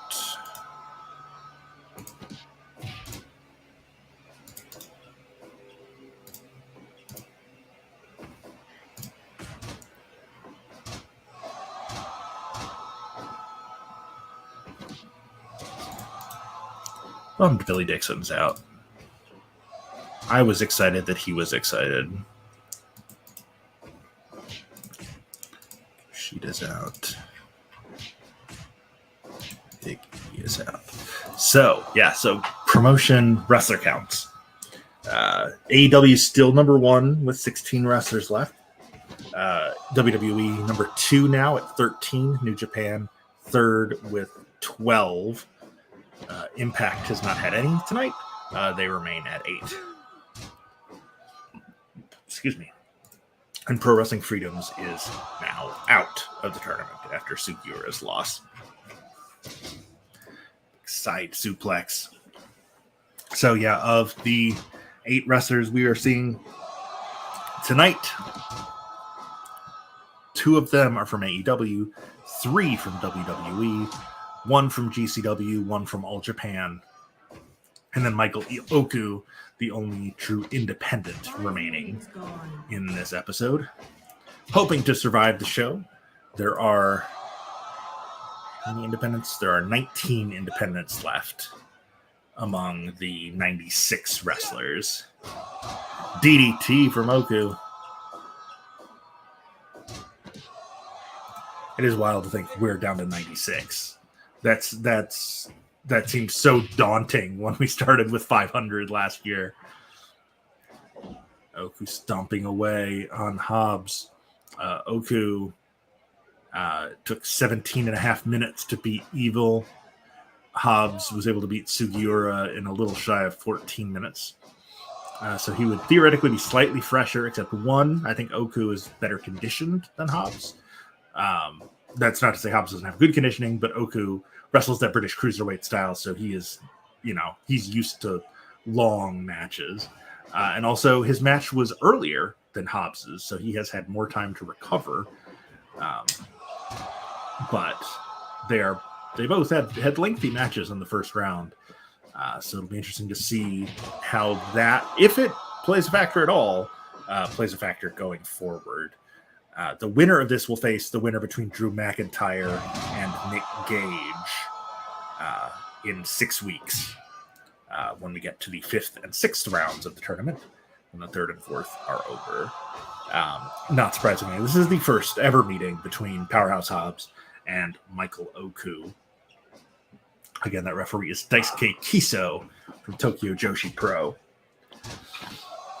So yeah, Oku, the British Cruiserweight champion, in there with Powerhouse Hobbs, who has been on a tear recently in AEW after splitting with his longtime tag team partner Ricky Starks, beating Starks at All Out last weekend. Again, hard to think about All Out at this point without thinking of the fallout of All Out, which was not a pun I intended, but as soon as I said it, it was like, oh yeah, that sounds like I meant it.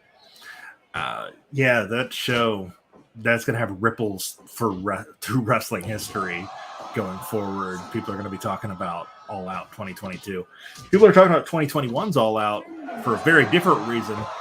Nice back bridge pin there from Oku, but Powerhouse powers out. And then it's a big super kick.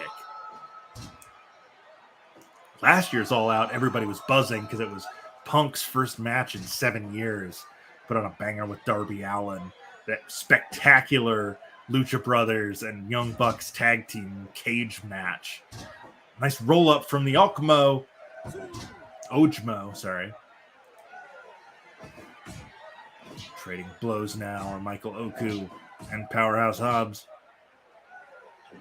Oku with a discus lariat, and Hobbs is like, yeah, I can do those too, except I don't need to spin.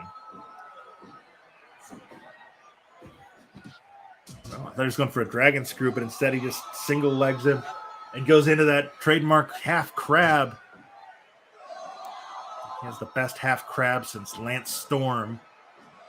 Backslide one count only before Hobbs kicks out. Sends Oku into the corner. Scoop. Oh my God, bouncing him off the corner before power slamming him in the center of the ring, right on the logo.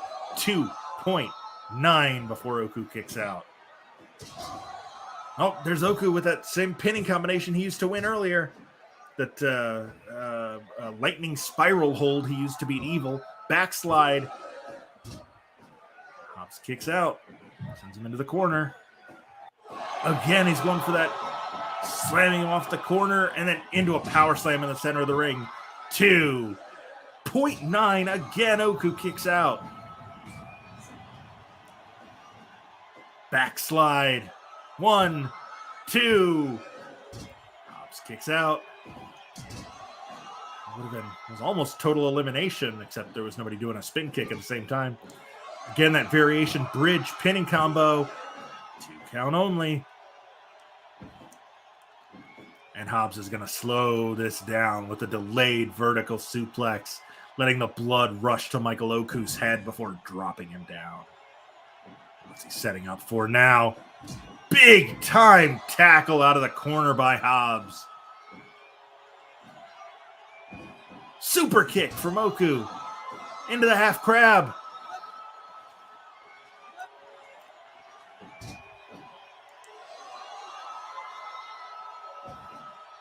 Powerhouse going for a power bomb. Just jackknifes him right in the center of the ring. Oh, there's a leg sweep there from Oku. From behind, elbow to the face from Hobbs. Super kick. Flexibility of Powerhouse Hobbs is so impressive. And everything about Powerhouse Hobbs is impressive.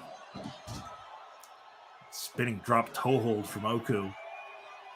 Variation on the half crab, standing on the back of Hobbs' head.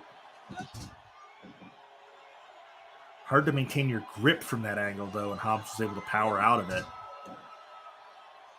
Hobbs now sending Oku off the ropes. Massive, massive power slam.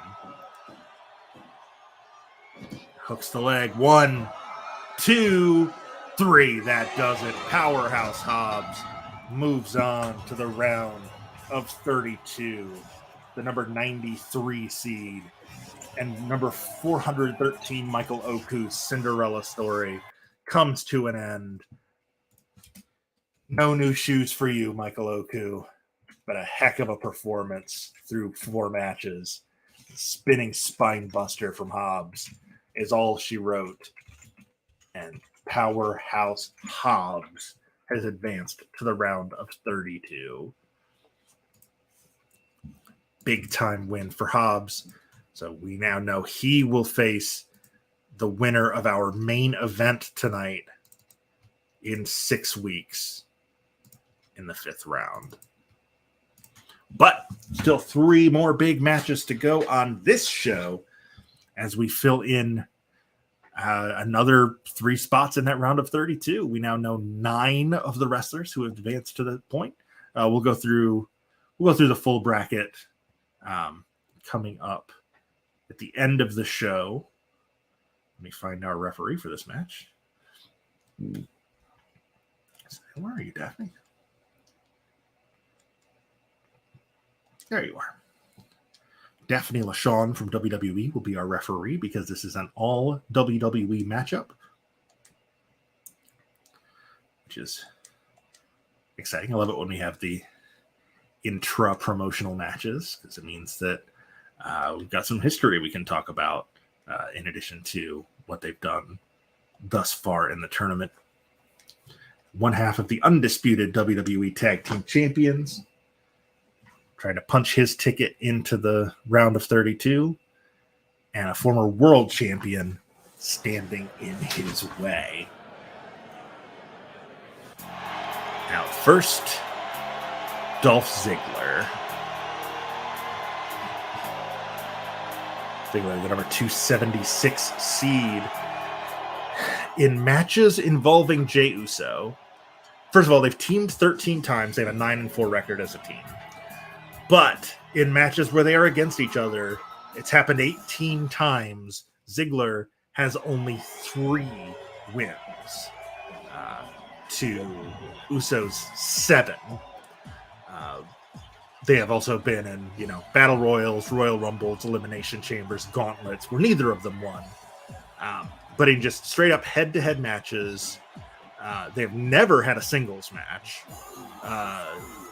Uso is 2-1 in tag matches against Ziggler, 4-0 in trios matches, 1-0 in 8-man tags.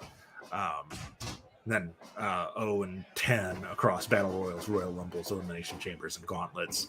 Meanwhile, Ziggler is 1-2 in tags.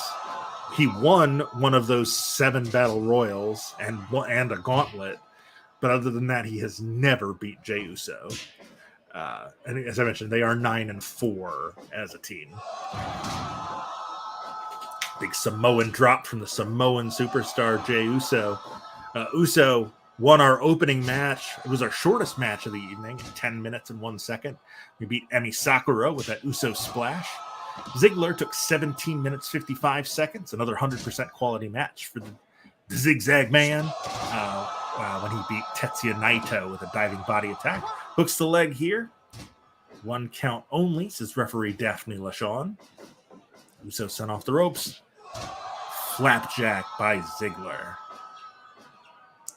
And an elbow across the back of the head. And an elbow to the spine. And a slap to the face and a super kick. God, Uso is just toying with Ziggler here. Uso set off the ropes. Another flapjack from Ziggler. Ziggler rolls him over into a half crab. He's been watching his Michael Oku tapes.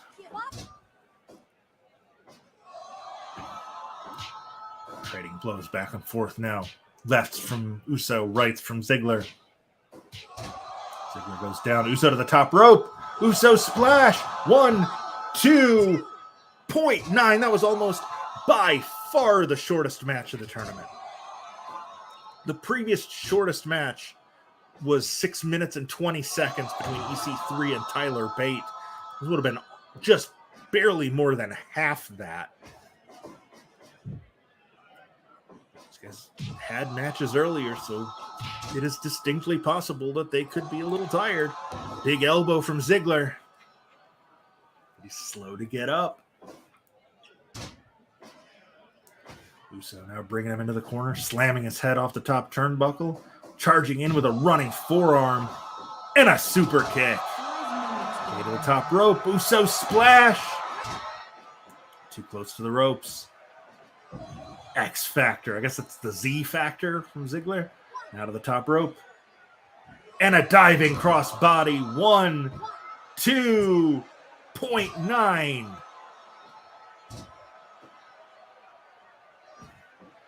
Ziggler scoop and a slam. Now back to the top. Diving elbow once again. Both men down. Uso to his feet first, though. Side Russian leg sweep. Because that's a Samoan leg sweep. Pull Ziggler to his feet. Rake in the face. Jumping DDT from Dolph Ziggler. Sent off the ropes. Another super kick. Uso to the top. Uso splash. Still too close to the ropes. Uso really got to be...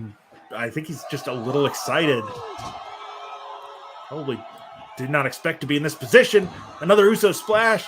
2, 3, and that does it. 7 minutes, 34 seconds. That is the 6th shortest match of the tournament. And Jey Uso has moved on to the round of 32. The tag team specialist, the 45 seed, Jey Uso, over number 276, Dolph Ziggler, who had a great run through the tournament, but alas and alack, he ran into the buzzsaw that was Jey Uso on this night. The 2 shortest matches of the evening have been Uso victories, and Uso now has the 7th shortest match of the tournament with that win. So, big time win for Jey Uso.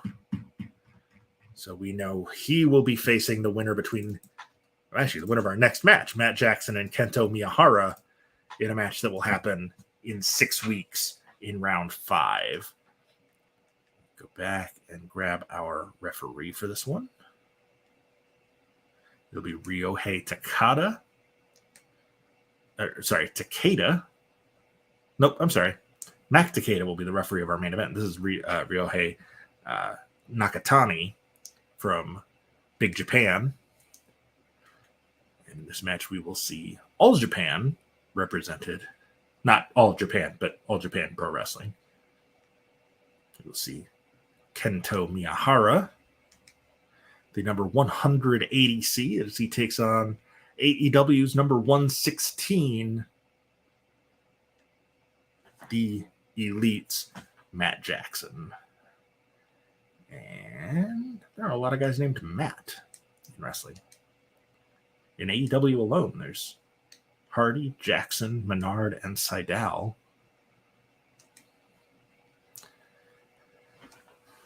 Anyway, let's head to the ring. I believe this is a first ever meeting, but I'm going to look that up. I would have it in my notes if it had happened before. It has not. So out first is Kento Miyahara, who ended Mysterious Q's run through the tournament with that FFF finisher earlier. It was a 100% quality match, 20 and a half minutes, the longest match of the night thus far.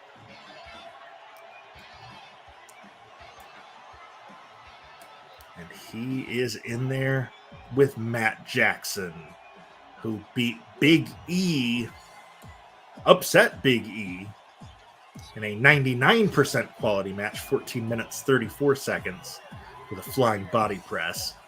So this is 116 Matt Jackson against 180 Kento Miyahara.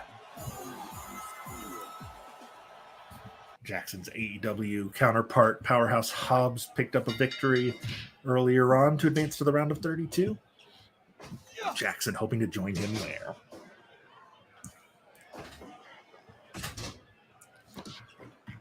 Jackson dragging Miyahara away from the ropes early.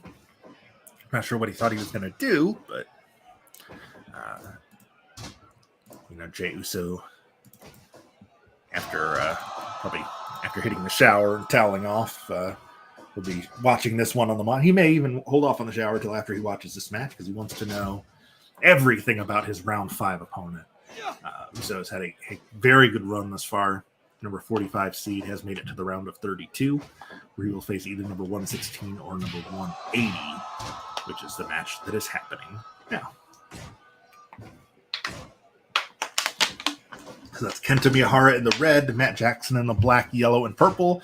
And that is Ryohei Nakatani that is down on the floor, holding his head, bleeding. He's the referee. We're not off to a great start, but he's also a referee in Big Japan, which is a huge deathmatch promotion, so he's probably used to the blood by now. The man took advantage of the down and bloody referee. Showing some real character growth there for Matt Jackson. Of course, we mention this every week, we do lock the locker rooms during these matches. No one is allowed to interfere. No one but the wrestlers involved can be in the ring. There are no managers. There are no seconds. There are no tag team partners. It is 1-on-1 to a finish.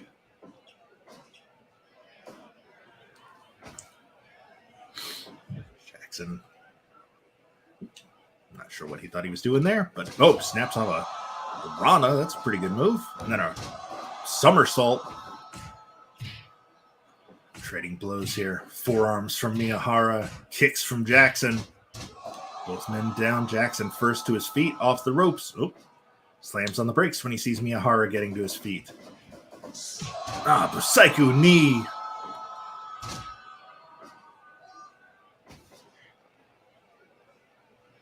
And an elbow to the back. And then a stomp to the knee, and then a half crab. Miyahara staying on Jackson. Working over the lower body, trying to take away those kicks and those high-flying moves from Jackson that make up so much of his arsenal.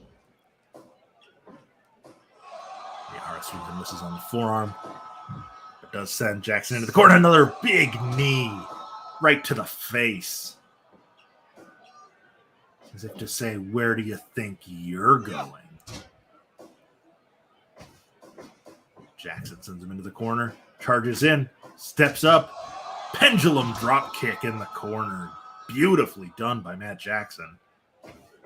Snaps off into the Rana. Stomp to the midsection. Miyahara now. Brainbuster, just a sheer drop on that.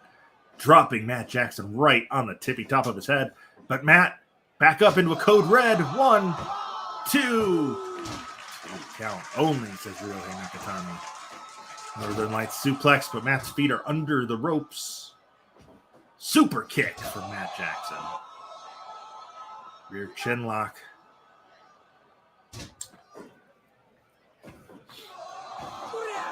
Big release German suplex from Miyahara.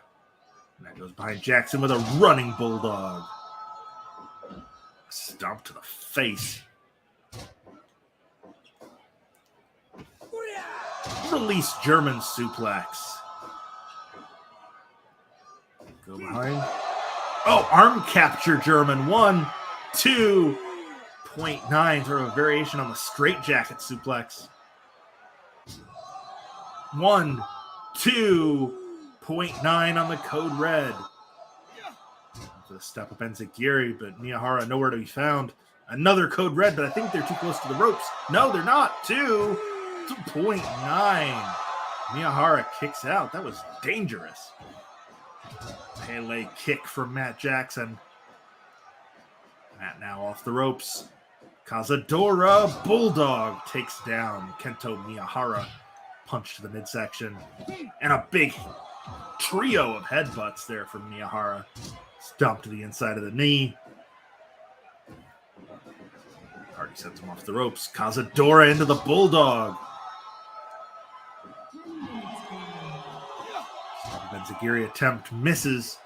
Miyahara's knee stomp does not. Hardy Jackson to his feet.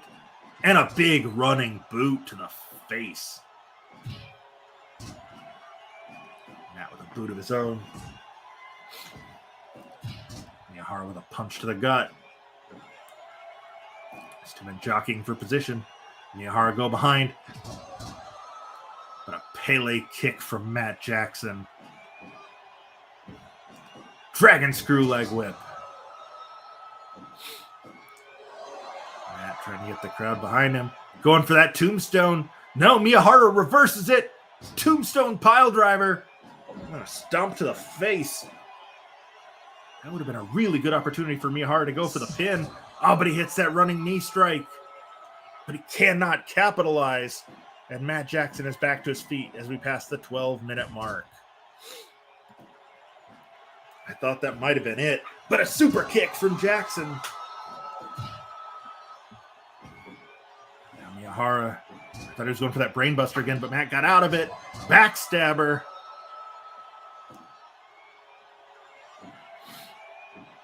Miyahara dragging him away from the ropes. Drop toe hold from Matt Jackson. Double underhook. And that face crusher. That was basically the move that Gage used to beat Dixon earlier. Northern Lights suplex 2, 3. Matt Jackson has done it.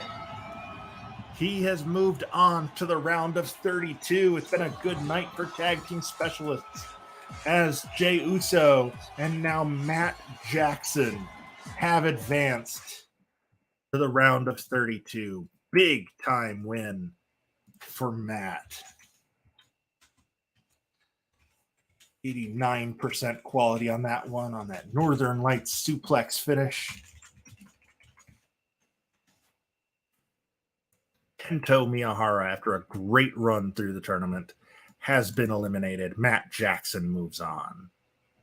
He will join Powerhouse Hobbs, Jey Uso, and the 8 previous winners, Don't Die Miles, Antonio Honda, Karrion Kross, Hartley Jackson, Konosuke Takeshita, Willie Mack, Shingo Takagi, Frankie Kazarian, and the winner of tonight's main event, which, I mean, let's be honest.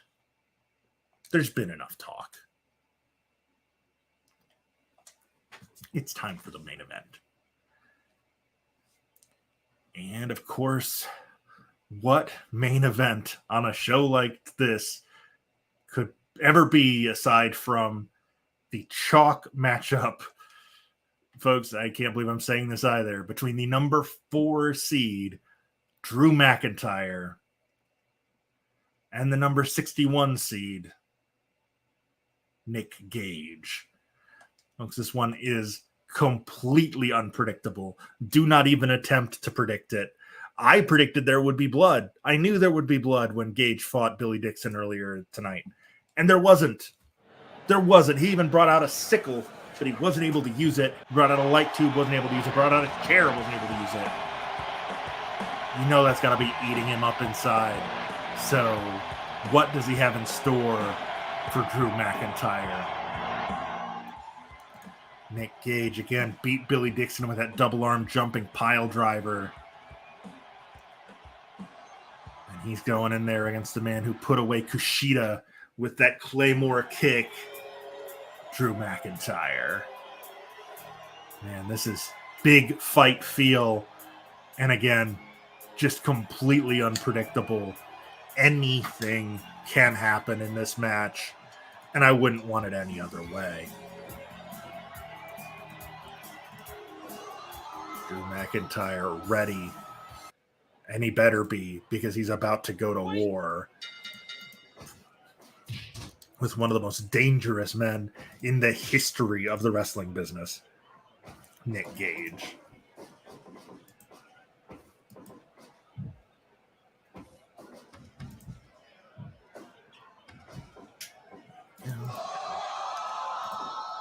Cleaning up the spreadsheet here with some more results. Now All Japan down to 2 wrestlers with Miyahara out. We've already got a barbed wire baseball bat. That's a great sign of how the evening is going.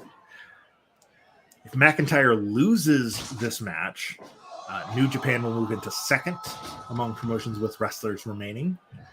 Both New Japan and WWE have 12.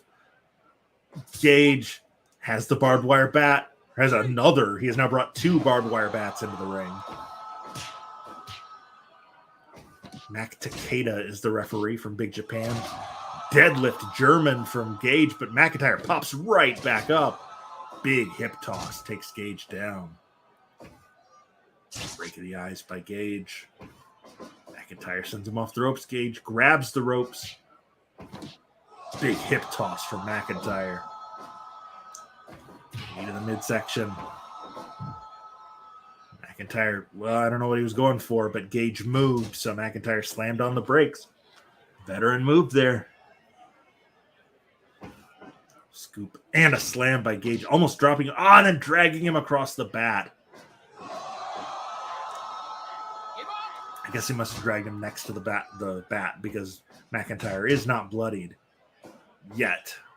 There are 2 barbed wire baseball bats in the ring, and there's the sickle. Gage, but McIntyre manages to keep it from breaking the skin. That's amazing. McIntyre was coming off the ropes. I don't know what he was going for, but again, slamming on the brakes when he realizes Gage is not in the position he needs him to be. Big clothesline from McIntyre. Folks, this is our main event. We've had 11 great matches tonight. This is our last, looking to fill the 12th spot in the round of 32. We've already filled 3 of them tonight to go with the 8 that we've got over the last 2 weeks. We'll get 4 more next week and 4 more the week after that until we are down to 32. That will happen. The round of 32 will begin in 6 weeks in episode 45. Episodes 45 and 46 will be the 5th and 6th rounds of the tournament. And then episode 47 will be our Elite 8, the quarterfinals. The final 8 wrestlers will compete to win the inaugural 500. Boston Crab there from Gage up high. Shades of Jericho. Big clothesline. Really, I'm surprised by Gage tonight. He's had 2 matches, and he has yet to really utilize weapons. There are 2 barbed wire bats in the ring that he brought in, but he's not really used them yet. He's used a sickle a couple of times, but his opponent has managed to keep from taking too much damage from it. Neither Billy Dixon nor Drew McIntyre. Oh, McIntyre was going for the Claymore, but Gage managed to block it somehow. Spinebuster powerbomb too. Gage kicks out. A big boot from McIntyre. Into a sharpshooter. Get Gage to submit. I don't know that Nick Gage has ever submitted to anything in his life. I don't think he's ever even submitted his taxes. Belly to belly overhead. Drags McIntyre into the center of the ring. Stomp to the groin. Downward spiral from McIntyre. Leg trip by Gage. Swinging neck breaker. Gage now off the ropes. Nope. Now it's him slamming on the brakes. Break of the eyes. Shine! McIntyre drops Gage right on the top of his head. Both men were down. Both men had grueling matches earlier. So you know that's got to be a factor at this point as we approach the 10-minute mark. We just passed 9.5 minutes. This is our main event of the evening. Thank you for sticking with us for the last 2 hours and 11-ish minutes. Oh, Gage was looking for that move he used to put away Dixon, that double arm pile driver. McIntyre escapes. Gage now coming off the ropes. Slams on the brakes. I think he probably was going for a running elbow drop, but McIntyre got up. So there's a forearms. Back into the crab by Gage. McIntyre dragging Gage away from the ropes. Stomps on the inside of the knee. The crowd pumped up. Another air raid crash. Hooks the leg. 1, 2. No. Gage kicks out. We're past the 11-minute mark of our main event. There are only 93 wrestlers remaining out of the 500 we started this tournament with. After this match, we'll be down to 92. We enter tonight with 104. 11 have fallen by the wayside. Who will join them? And who will join 11 other wrestlers that have already advanced to the round of 32? McIntyre. Oh, I thought he was setting up for the Claymore. Stomps in the corner now by Gage. Those face wash kicks. Dragging McIntyre toward the center of the ring. To his feet. Elbow to the spine. And there's that crossface for McIntyre. We saw him use that earlier against Kushida. A future shock by Gage. He used McIntyre's own finisher against him. Okite Yoburi. 1, 2. 2 count only. McIntyre barely kicks out. Now sent off the ropes. Both men down. I thought Gage had him when he hit him with his own finish. Gage a big power bomb. McIntyre to his feet. Both men wobbly. Flatliner. Downward spiral. Call it what you want. It's effective. Into the crossface. McIntyre trying to get him to submit. Gage manages to submit. Another flatliner.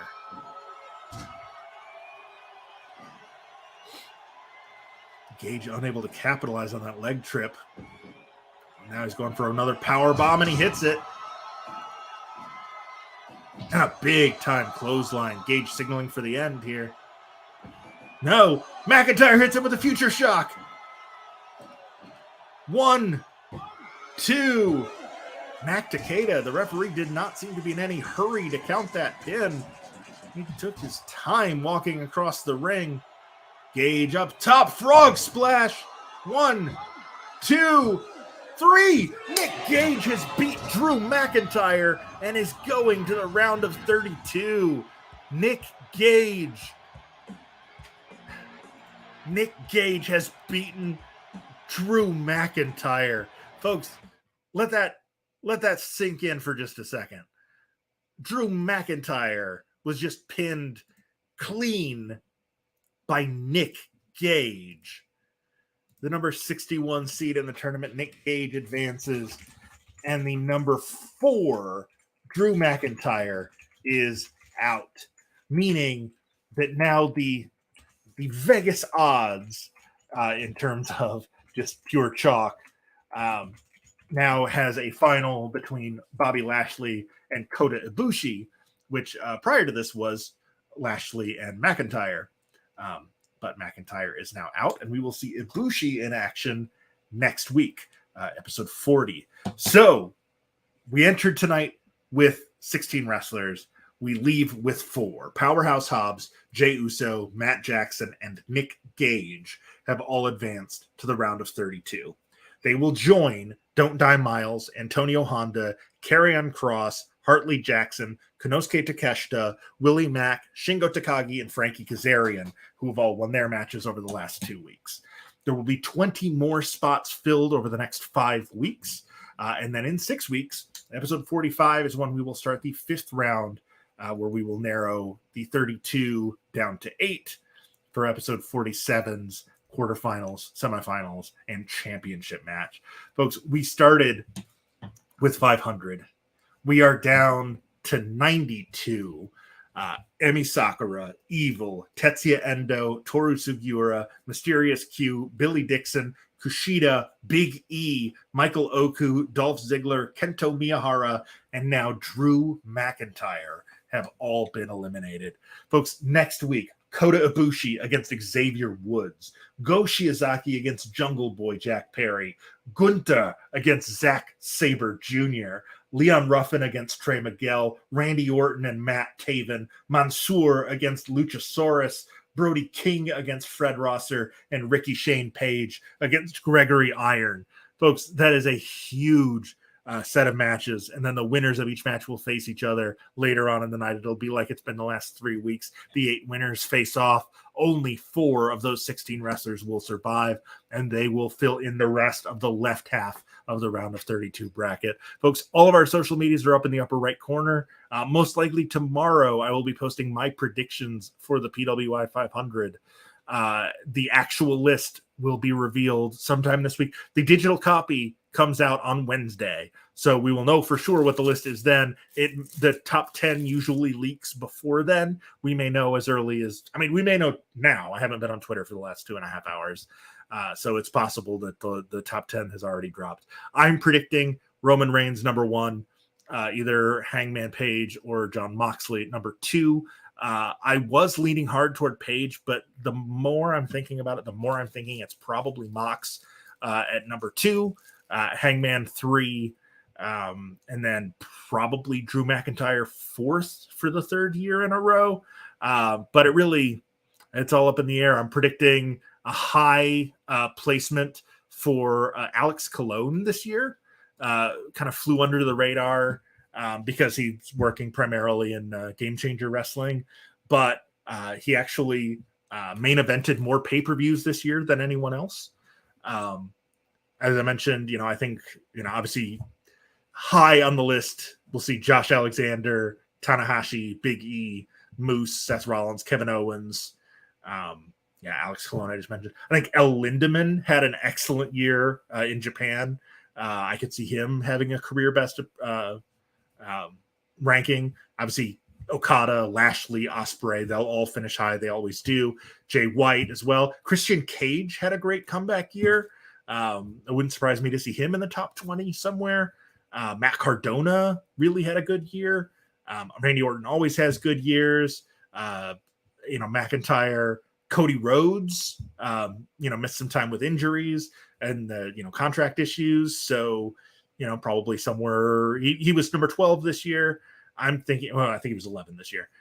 He'll probably slip to somewhere like 34, 35. Joey Janela had a big year on the Indies after a rough run in AEW. AJ Styles, of course, always going to be up there. Wheeler Yuta broke through in a big way this year. Obviously, Kenny Omega missed a lot of time with injuries, but when he was wrestling, he at one point held 3 world titles. Braun Breaker, who had one of the best rookie years of anybody since Brock Lesnar. Braun Breaker is almost certainly going to be a top 50 this year.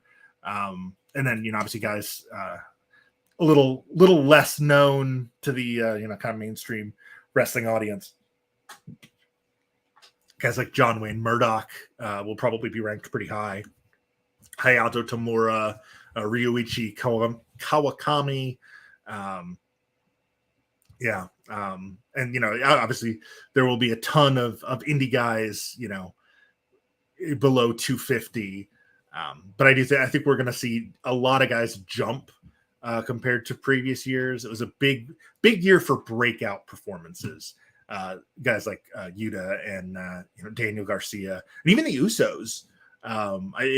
I would not be surprised. It would be surprising because they're tag guys, but to see one or more of them crack the top 25 is not out of the question after the year that they had consistently in main events. Not just on TV, but on pay-per-view. Matt Riddle had a big year. He's probably a top 15 guy. Eddie Edwards had a really good year very briefly in Ring of Honor and then mostly in Impact. Tomohiro Ishii, Minoru Suzuki. You can never count out guys like that. Shingo Takagi. I don't know, man. It's really hard. I don't envy the editors of PWI having to compile that list. but we will see it. The digital copy comes out in 3 days, so you know that will leak everywhere. And probably in a few months, we will kick off the second annual 500 tournament based on that ranking. But as of now, 3 of the top 4 seeds have all fallen. As tonight, Drew McIntyre lost our main event to Nick Gage, who is now moving on to the round of 32. Folks, thank you so much for watching. All of our socials are in the corner, as I mentioned. And stay tuned there for our list of the 500. Feel free to reply to the thread I started with your lists, even if you just want to give me your top 10. Love to see them. Otherwise, I will see you next week with 12 more big matches with some big names. I already mentioned Kota Ibushi, Xavier Woods, Jungle Boy, Gunther, Zack Sabre Jr., Randy Orton, Brody King. It's going to be a big night next week. Hope you can join me then. Either way, I'll be there. Hopefully you will too. And I'll see you next week. Thanks for watching.